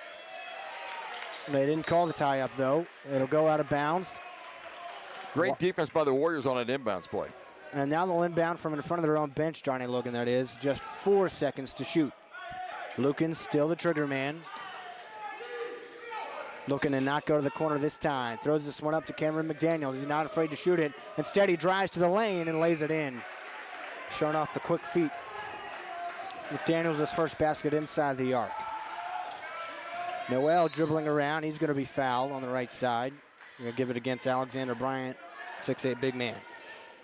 Big man comes out to help with the double team. Gets called for the block. Nazir Leonard checks back in. Funny what you get called for a foul 30 feet from the hoop for, but when you get in the paint, it's not going to happen. And now Tristan Yard will check in. His first action today for the Warriors. We could use a big body down low. Well, with Mo Diaby being one of the players ejected for coming off the bench with an altercation, they need a big man in there, so in comes Yard. Left corner, Tash Ford with it. He's trying to get it down low, not there. Instead, he drives into the paint, stops, spinning around. Bounce pass off to Yard, just outside the elbow, the reset. Ford on the left side, 10 to shoot, lost the ball. Taylor Smith comes away with it. He's got to break away, and he'll slam it with emphasis. He had a good idea what to do with the breakaway, didn't he? He knocked her home. Noel on the right side, left around a screen, kicks, sloss, extra pass, Leonard in the corner, and he traveled with it. That's still a travel, isn't it? Yep, just like on McDaniels earlier in the game. We'll call the same for Leonard. 62-40, Johnny Logan with the lead. 8:50 to go in this game. Lukens with the basketball, zone defense for Wabash Valley. Now McDaniels right side, back to Lukens. Left wing, wide open, 3 ball, he hit it. In a small sample size, he's a 62.5% shooter from 3 this season, and he hit that one no problem. Noel on the right side is trapped, splits it, finds Sloss on the left wing. He'll dribble handoff for Ford. Reset up top of Noel, right around the screen, finds Yard on the roll, pump fakes, dribbles, spins around, throws up a hook shot, can't get it to go. Rebound to Cameron McDaniels.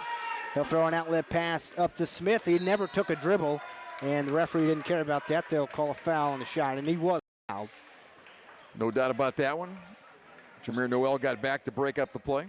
Yeah, he didn't want to see another breakaway slam, I think. I think we've seen enough of those. That was actually kind of pretty if you think about it, but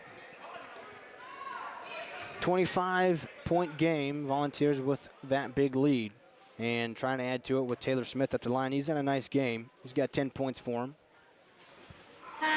Misses the first free throw. I got him as a 21.4% free throw shooter on the year. Yeah, 3 of 14 coming in today. I also have him as an 11.1 three-point shooter, but he's got 2 of those today, so maybe got 2 in a row, didn't he? Maybe that wasn't an accurate representation. Misses both free throws that time, though. Leonard the other way, finds Michael Dempsey in the left corner. He drives baseline, reverse layup. That's a pretty move from Michael Dempsey. Welcome to the ball game, Michael. More known as a jump shooter, but made a nice layup that time. Smith in the left corner, drives into the paint. He's fouled again. No shot, though. It'll be 1-1 either way, it looks like. He's a quick on the first step, isn't he? About 1 step later, he's at the basket. Gonna be a timeout. It looks like 65-42. Johnny Logan with the lead, and free throws coming. We'll be back in 30 seconds. Well, we learned something important today.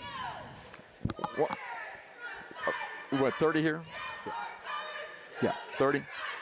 We learned something important. Teaching kids about money is an important step, and the Student Plus account from the First National Bank makes it simple. It's a free checking account designed for students who are learning to manage their own spending with tools that help parents stay connected. With spending limits, real-time alerts, and instant transfers, students can build smart money habits while parents have peace of mind. Getting started is easy. Visit the nearest branch to open a Student Plus account and choose the features that fit your family best. The Student Plus account from the First National Bank. Parents choose the controls, students learn responsibility. Member FDIC. As a faculty member, Wabash Valley College was the best decision ever. I have always been excited to return back to Wabash Valley as an employee to inspire students the way I was inspired when I went to school here. And what I love is the sense of community that I have with my coworkers and being able to provide that to our students.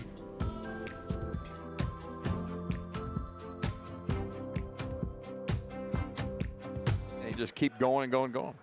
They lead 65-42 with 7:53 to go in this game.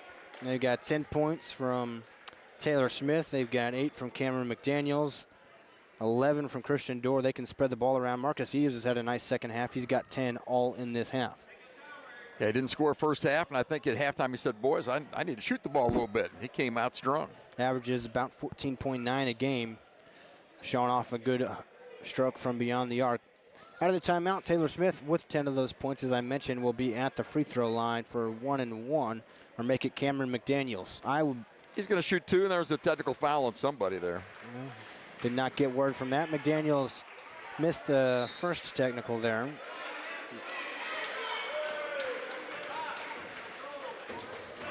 I think he has one more free throw. No, so it's on a player. I think you get 1 free throw. I don't know. But he got 1 technical foul. He's going to shoot 1-1 now, I believe. So it'll be Smith at the line for 1-1. McDaniels missed the 1 technical free throw. We did not get word on where that came or who that was on.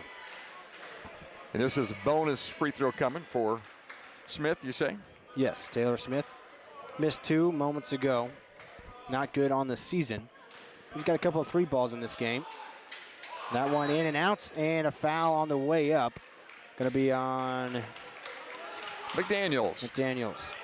You know, normally the defensive guys should get the rebound, but they just flood the lane that time, and the referee made a call to straighten everybody out a little bit, keep this thing in check. 7:45 to go. Wabash Valley trails by 23. McNeil with the basketball on the left wing. Kicks to Dempsey, top of the key. Pump fakes, a lot of contact there. He's still driving. Spinning at the block. Dempsey finds McNeil on the right wing. Got a long way to go in a short time to get there. McNeil on the drive, throws up a wild shot, and he's fouled.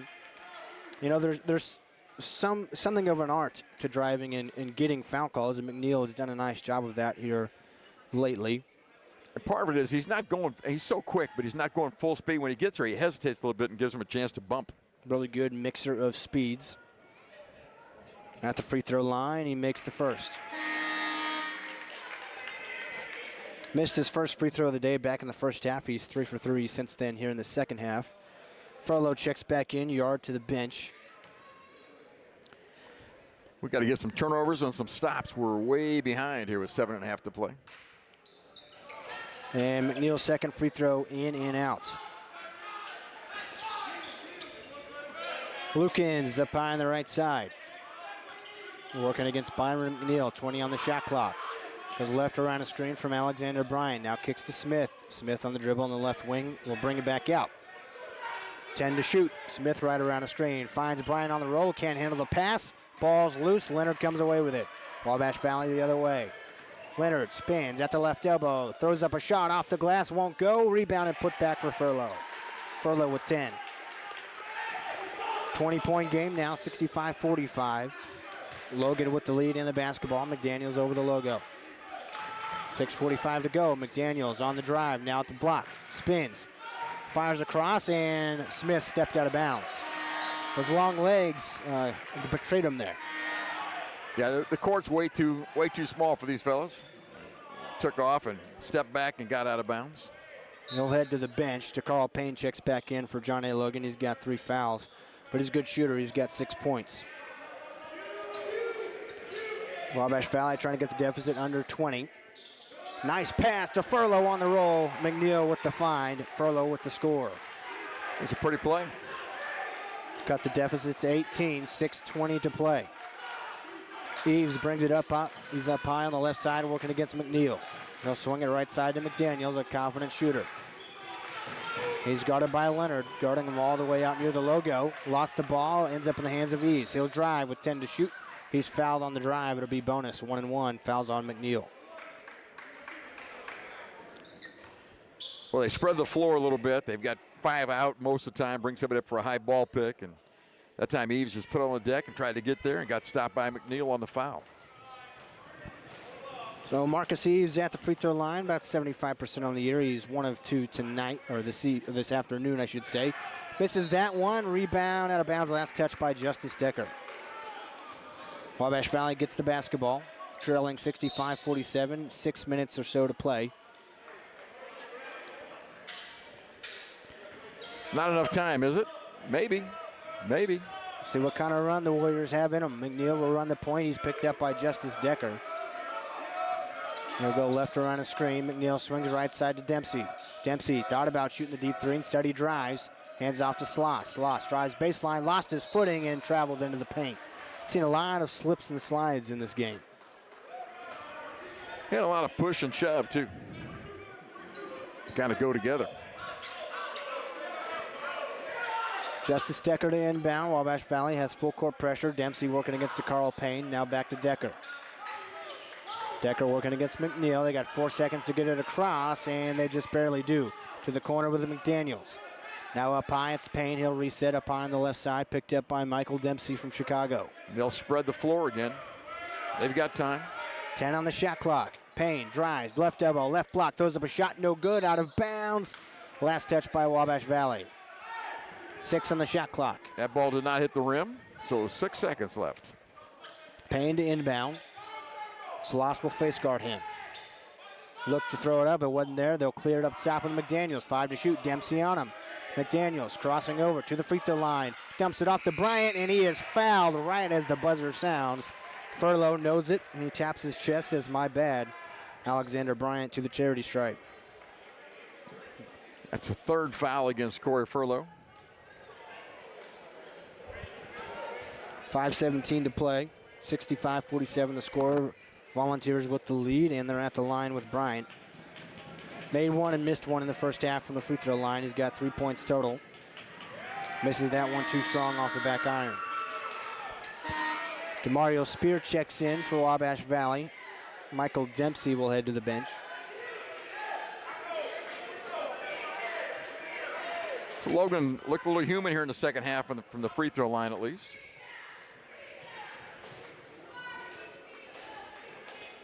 They were very good in the first half, 9 of 11. Now the referee's going to chat a little more. I think they're maybe sorting out that he missed that first free throw. I mean, it was a shooting foul anyway. It was a shooting foul, yeah. Furlow got him on the way up at the buzzer down there. I'm not sure what they're discussing here. The referee said, hey, that's my bad. I think you're right. I think he thought it was bonus, or should have been bonus. Bryant takes his time at the line, fires his second, missed them both. Rebound for DeMario Spear. Nice cheer from the Wabash Valley faithful after that. Scoring drought in a little bit for John A. Logan, but they still lead by plenty. Nazir Leonard up top. He'll take a long two, banked it in. You think he called it on the way up? Count it. We'll just count it anyway. 65-49, McNeil playing tough defense on Cameron McDaniels. Gives up size to him, double team comes. They'll kick to the corner with Payne. Now back up top. It's McDaniels. He'll go on the drive, fires a pass. Bryant spins, lost his footing, traveled. Wabash Valley crowd trying to get into this one. You know, a decent crowd on hand for Saturday afternoon or in December, and they've had a nice time and got their money's worth. And then some, even. And then some. A lot of festivities here. A lot of fun. 4:45 to go. Not a lot of time. Wabash Valley trails 65-49, trying to cut into that deficit more. On a decent run here. McNeil running the point, guarded by Marcus Eves. He'll swing right side to Nazir Leonard. Hands right back to McNeil. McNeil on the drive. Thought about taking a three, instead kicks. Sloss on the right wing, down to Furlow at the block. And he traveled. Double team was coming, and he took a little stutter step. Full court pressure for Wabash Valley. Decker will inbound. He'll find McDaniels, guarded by McNeil. Back to Decker. He'll bring it up the floor. He's on the right side, crosses the timeline, fires back to McDaniels. Quick pass. Eves now driving across the paint, lost the ball. Ball on the floor. Going to be a tie-up. Possession arrow belongs to Wabash Valley. Corey Furlow diving on it for the Warriors. I think Spear got the initial poke away. Good defense by DeMario Spear.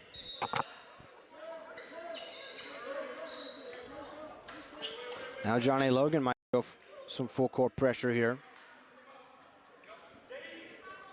Down by 16 with 4:16 to play. Big Hill. There's a man pressure, so they'll clear it out. McNeil will work one-on-one against Christian Dorr. Crosses the timeline, finds Leonard up high on the right side. Nazir Leonard on the dribble. Trap comes, finds Furlow on the roll. Extra pass to Mario Spear. Left corner three. Too strong. Rebound in the hands of Cameron McDaniels. He'll clear it. He'll bring it up. Warriors 0 for today from the three-point line. That was about the best look they've had in the last two games from three. Spear just couldn't quite knock it down. John A. Logan content to kill some clock here. 15 on the shot clock. McDaniels on the dribble. Working against Leonard. Spinning, 10 to shoot. Back up top over the logo with Dorr. 9 to shoot. Now 5 to shoot. Dorr on the drive to the paint. Off the glass, no. Free throws, yes. Well, good offensive set for John A. Logan. They worked the shot clock down to about 5 when they took that floater in the lane and got fouled. So, I mean, that's what they're trying to do, just to shorten this game and get out of here.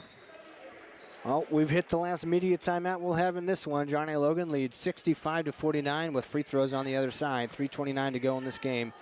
We'll be back in 1 minute. The place for lunch and dinner is the Smoking Pig in Grayville. Come check out our world-famous barbecue or try one of our delicious sandwiches or even tacos. How about snacking on one of our jumbo pretzels the size of your head, or even mouth-watering tomahawk steaks, or even surf and turf. Located on the KOA campground, Smoking Pig is here to serve you. Come see us in person or order online. And don't forget, we can also cater your next event. This is no ordinary cup. This Scooter's coffee cup was served with a genuine so good to see you again smile. This cup has a little boost of energy just for you. This cup came with extra whip for good luck. We lost! You'll get them next time. This Scooter's coffee cup was made by your favorite barista for her favorite customer. So go ahead, scoot on around. Amazing people, amazing drinks, amazingly fast. Scoot on around.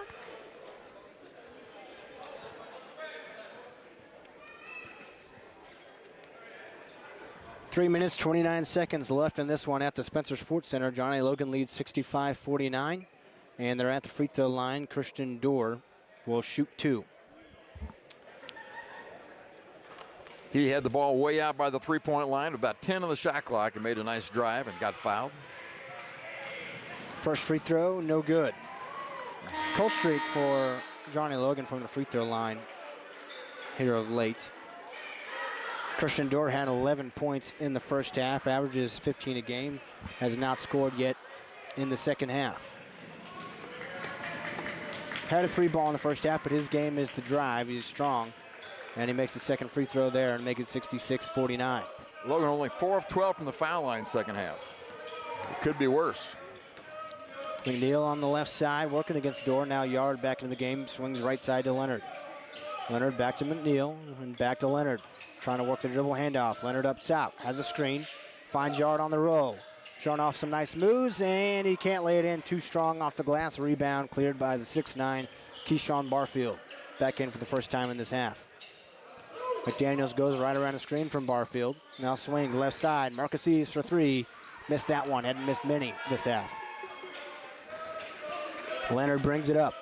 2:50 to go. Leonard on the drive to the right block. He will score it. Got by his man and finally got to the hole. Done a nice job against Nazir Leonard this half, haven't they? All game, really. Up high on the left side, Dorr with it, and he is killing the clock. 15 to shoot, 2:30 on the game clock. Now Dorr has an open pass to the rack, and he is rejected by McNeil, but a foul from Spear coming from behind, I think is how they'll call that one. And that is exactly how they say it. Nice job by McNeil, but Spear was trailing the play and got a piece of Dorr. It was a pretty block by McNeil, and McNeil's a kid who can really get up. 6'2" kid from Atlanta, Georgia. He's got good hops. So Dorr right back at the free throw line where he made 1 of 2 moments ago.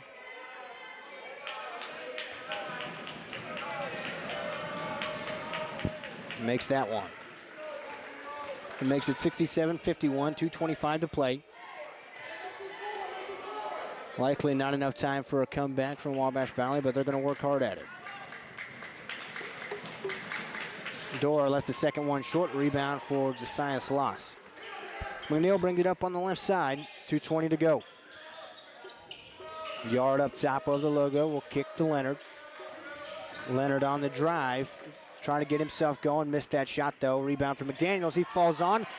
Pushes the ball up into the air. Yard has it. Down to Leonard. Pump fake, scores. And 1 for Nazir Leonard. Yeah, the nice pump fake got him in the air. That's what allowed him to score it and get 1. I think Marcus Eve doesn't like the call. What do you think? Well, he's certainly voicing his concerns. He's going to law school at Johnny Logan right now. You think so? Arguing his case. Leonard missed the free throw. Rebound tapped around out of bounds. Last touch by Wabash Valley. I believe Leonard knocked it out. 67-53. 14-point game. 2 minutes, 2 seconds to go. Wabash Valley with full court pressure. Dorr breaks the timeline. Got past Leonard. He'll kick Eves left wing. He didn't take a shot. He could have if he wanted to. But he knows what their plan is. Get this clock down as much as they can. Well coached by Tyler Smith-Peters. Eves on the dribble now. To the right elbow. Kicks to the corner. Now the reset again. 7 on the shot clock. McDaniels right wing. Drives. Free throw line. Tie up. Byron McNeil forces the tie up. Stays with Johnny Logan, but they've only got 2 seconds to shoot. Well, my If I were them, I'd throw the ball McDaniel. He wants to shoot it. Well, he's out of the game now as Taylor Smith checks in for him. Tyler Smith-Peters not happy with how he handled that. So 2 seconds to shoot. He did not share the ball well, I would say that, or at all. And now here comes Jaden Miles back in as well for Barfield. It'll be Dorr on the inbound, just to the left of his own bench for John A. Logan. So they're far away from the basket. Furlow checks back in, by the way, for Wabash Valley. 2 seconds to get a shot up. They'll throw it to the middle, and that one goes errant, tracked down by Josiah Sloss, but he throws it right into the hands of Christian Dorr. Took that one away like an NFL cornerback. Now we're going to have a foul as Dorr was trying to clear it out back to the logo. Yeah, Dorr was just waiting for that pass to be released and sprung into action. And again, he could have taken it right to the glass, but he said, I'll wait, we'll run the clock. Well, perhaps no foul because they're not going to the free throw line. I'm not sure what the whistle's for. Dorr will inbound from his own bench. It'll be to Eves. Now Decker on the right side, 25 on the shot clock, swings left side to Smith. Now Eves in the left corner. He'll bring it up top, kill more clock. 1:15 on the game clock. Very disciplined, this Logan Ball Club. They've been able to kill a lot of clock on this possession, getting the basketball back. On the drive is Christian Dorr, and one for him. Furlow with the foul. It's Corey's fourth. I think that's just their fifth two-point basket of the half. Christian Dorr at the free throw line now. And don't look now, he's right at his average. It didn't look like he was maybe going to get there. And he's kind of taken over here towards the latter half of this game at the free throw line. Now he's at 15 points, which is about his average. He's got a chance at more. He's at the line to try to complete the three-point opportunity.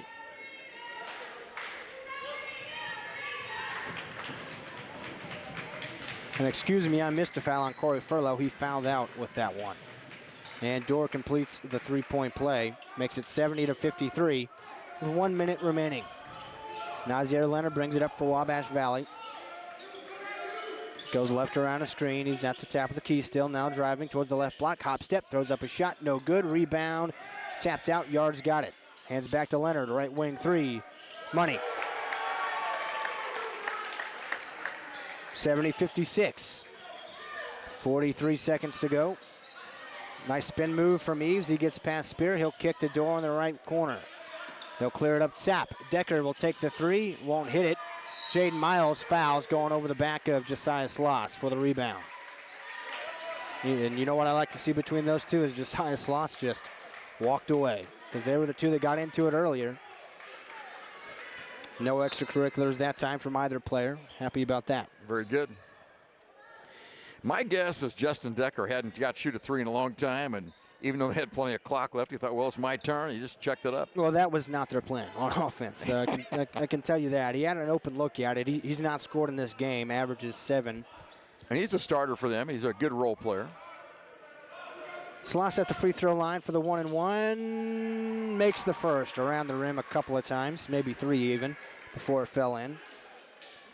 Josiah Sloss plays big man for Wabash Valley, but he's a decent shooter. 80% at the line is actually better than decent as far as free throws go. Very good. He'll take some mid-range jump shots as well. Second free throw, too short off the front of the rim. And about a second difference between the shot and game clock with 25 seconds to go in this game. 70-57 is the score. John A. Logan with the lead. They can just about kill this one, but they throw it away. Byron McNeil with the steal. Up to Leonard on the left wing, and he lost the dribble. Yard comes up with it. He lost it. Back in the hands of Leonard. He goes up. He's fouled by Miles, and he'll go to the free throw line with 9.6 seconds left. Just about out of here. 9.5 seconds left. It's been a fun day of basketball, but Wabash Valley is going to move to 0-2 in conference play. They don't play again until January the 3rd here at home. Play Walter State that day. The ladies play against Three Rivers, so that should be a good afternoon of basketball after the break. Nazier Leonard 1 for 6 from the free throw line in this game. And make him 2 for 7 as he makes that one. That'll make it 70-58. And Johnny Logan's technically got to get it across the timeline here. Or no, they don't actually, so they will anyway. McNeil continues to play tough defense. And they'll dribble out the clock with Marcus Ease. Johnny Logan wins 70-58. I'll hand it to the Warriors. They were down by 25-26. It ends up a 12-point game, but they just didn't have enough time. And we're going to skip the post-game congratulations. Nice game, Truck. And I think that's probably wisely done by both coaches. And that is a heated enough game that need him to get off the floor. And well, Jaden Miles is having some words with the fans since he couldn't say some words to the Wabash Valley players. But Tyler Smith-Peters and Terrence McGee, they're veteran coaches. They're friendly, and they're going to get this one done the right way and clear the courts. Yeah, I think that's the right thing to do. And Warriors fall to Johnny Logan. Final was 70-58, is that right? 70-58, that is correct. We're going to take a 2-minute break, and we'll be back with a scoring summary and our final thoughts. Corporate America Family Credit Union at 1011 Oak Street in Mount Carmel is ready to serve you with the financial tools you need for your life's journey. Our staff consists of friends and neighbors from our community, here to serve you like family. We offer a full line of financial services, including new and used vehicle loans, home loans, checking and savings accounts, access to no surcharge ATMs, 24/7 account access, and more. Call or visit us today. Corporate America Family Credit Union, empowering financial success. Teaching kids about money is an important step, and the Student Plus account from the First National Bank makes it simple. It's a free checking account designed for students who are learning to manage their own spending, with tools that help parents stay connected. With spending limits, real-time alerts, and instant transfers, students can build smart money habits while parents have peace of mind. Getting started is easy. Visit the nearest branch to open a Student Plus account and choose the features that fit your family best. The Student Plus account from the First National Bank.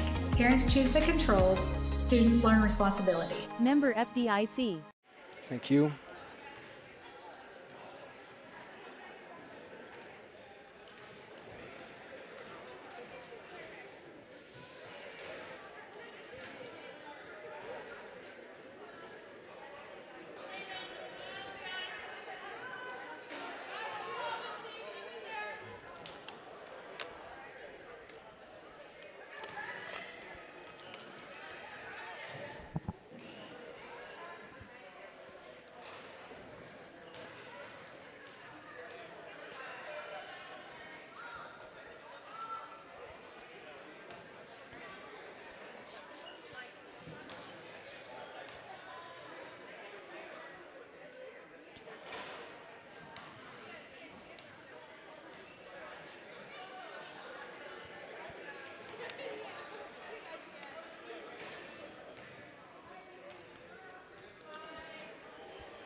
(70-58), the final score from the Spencer Sports Center.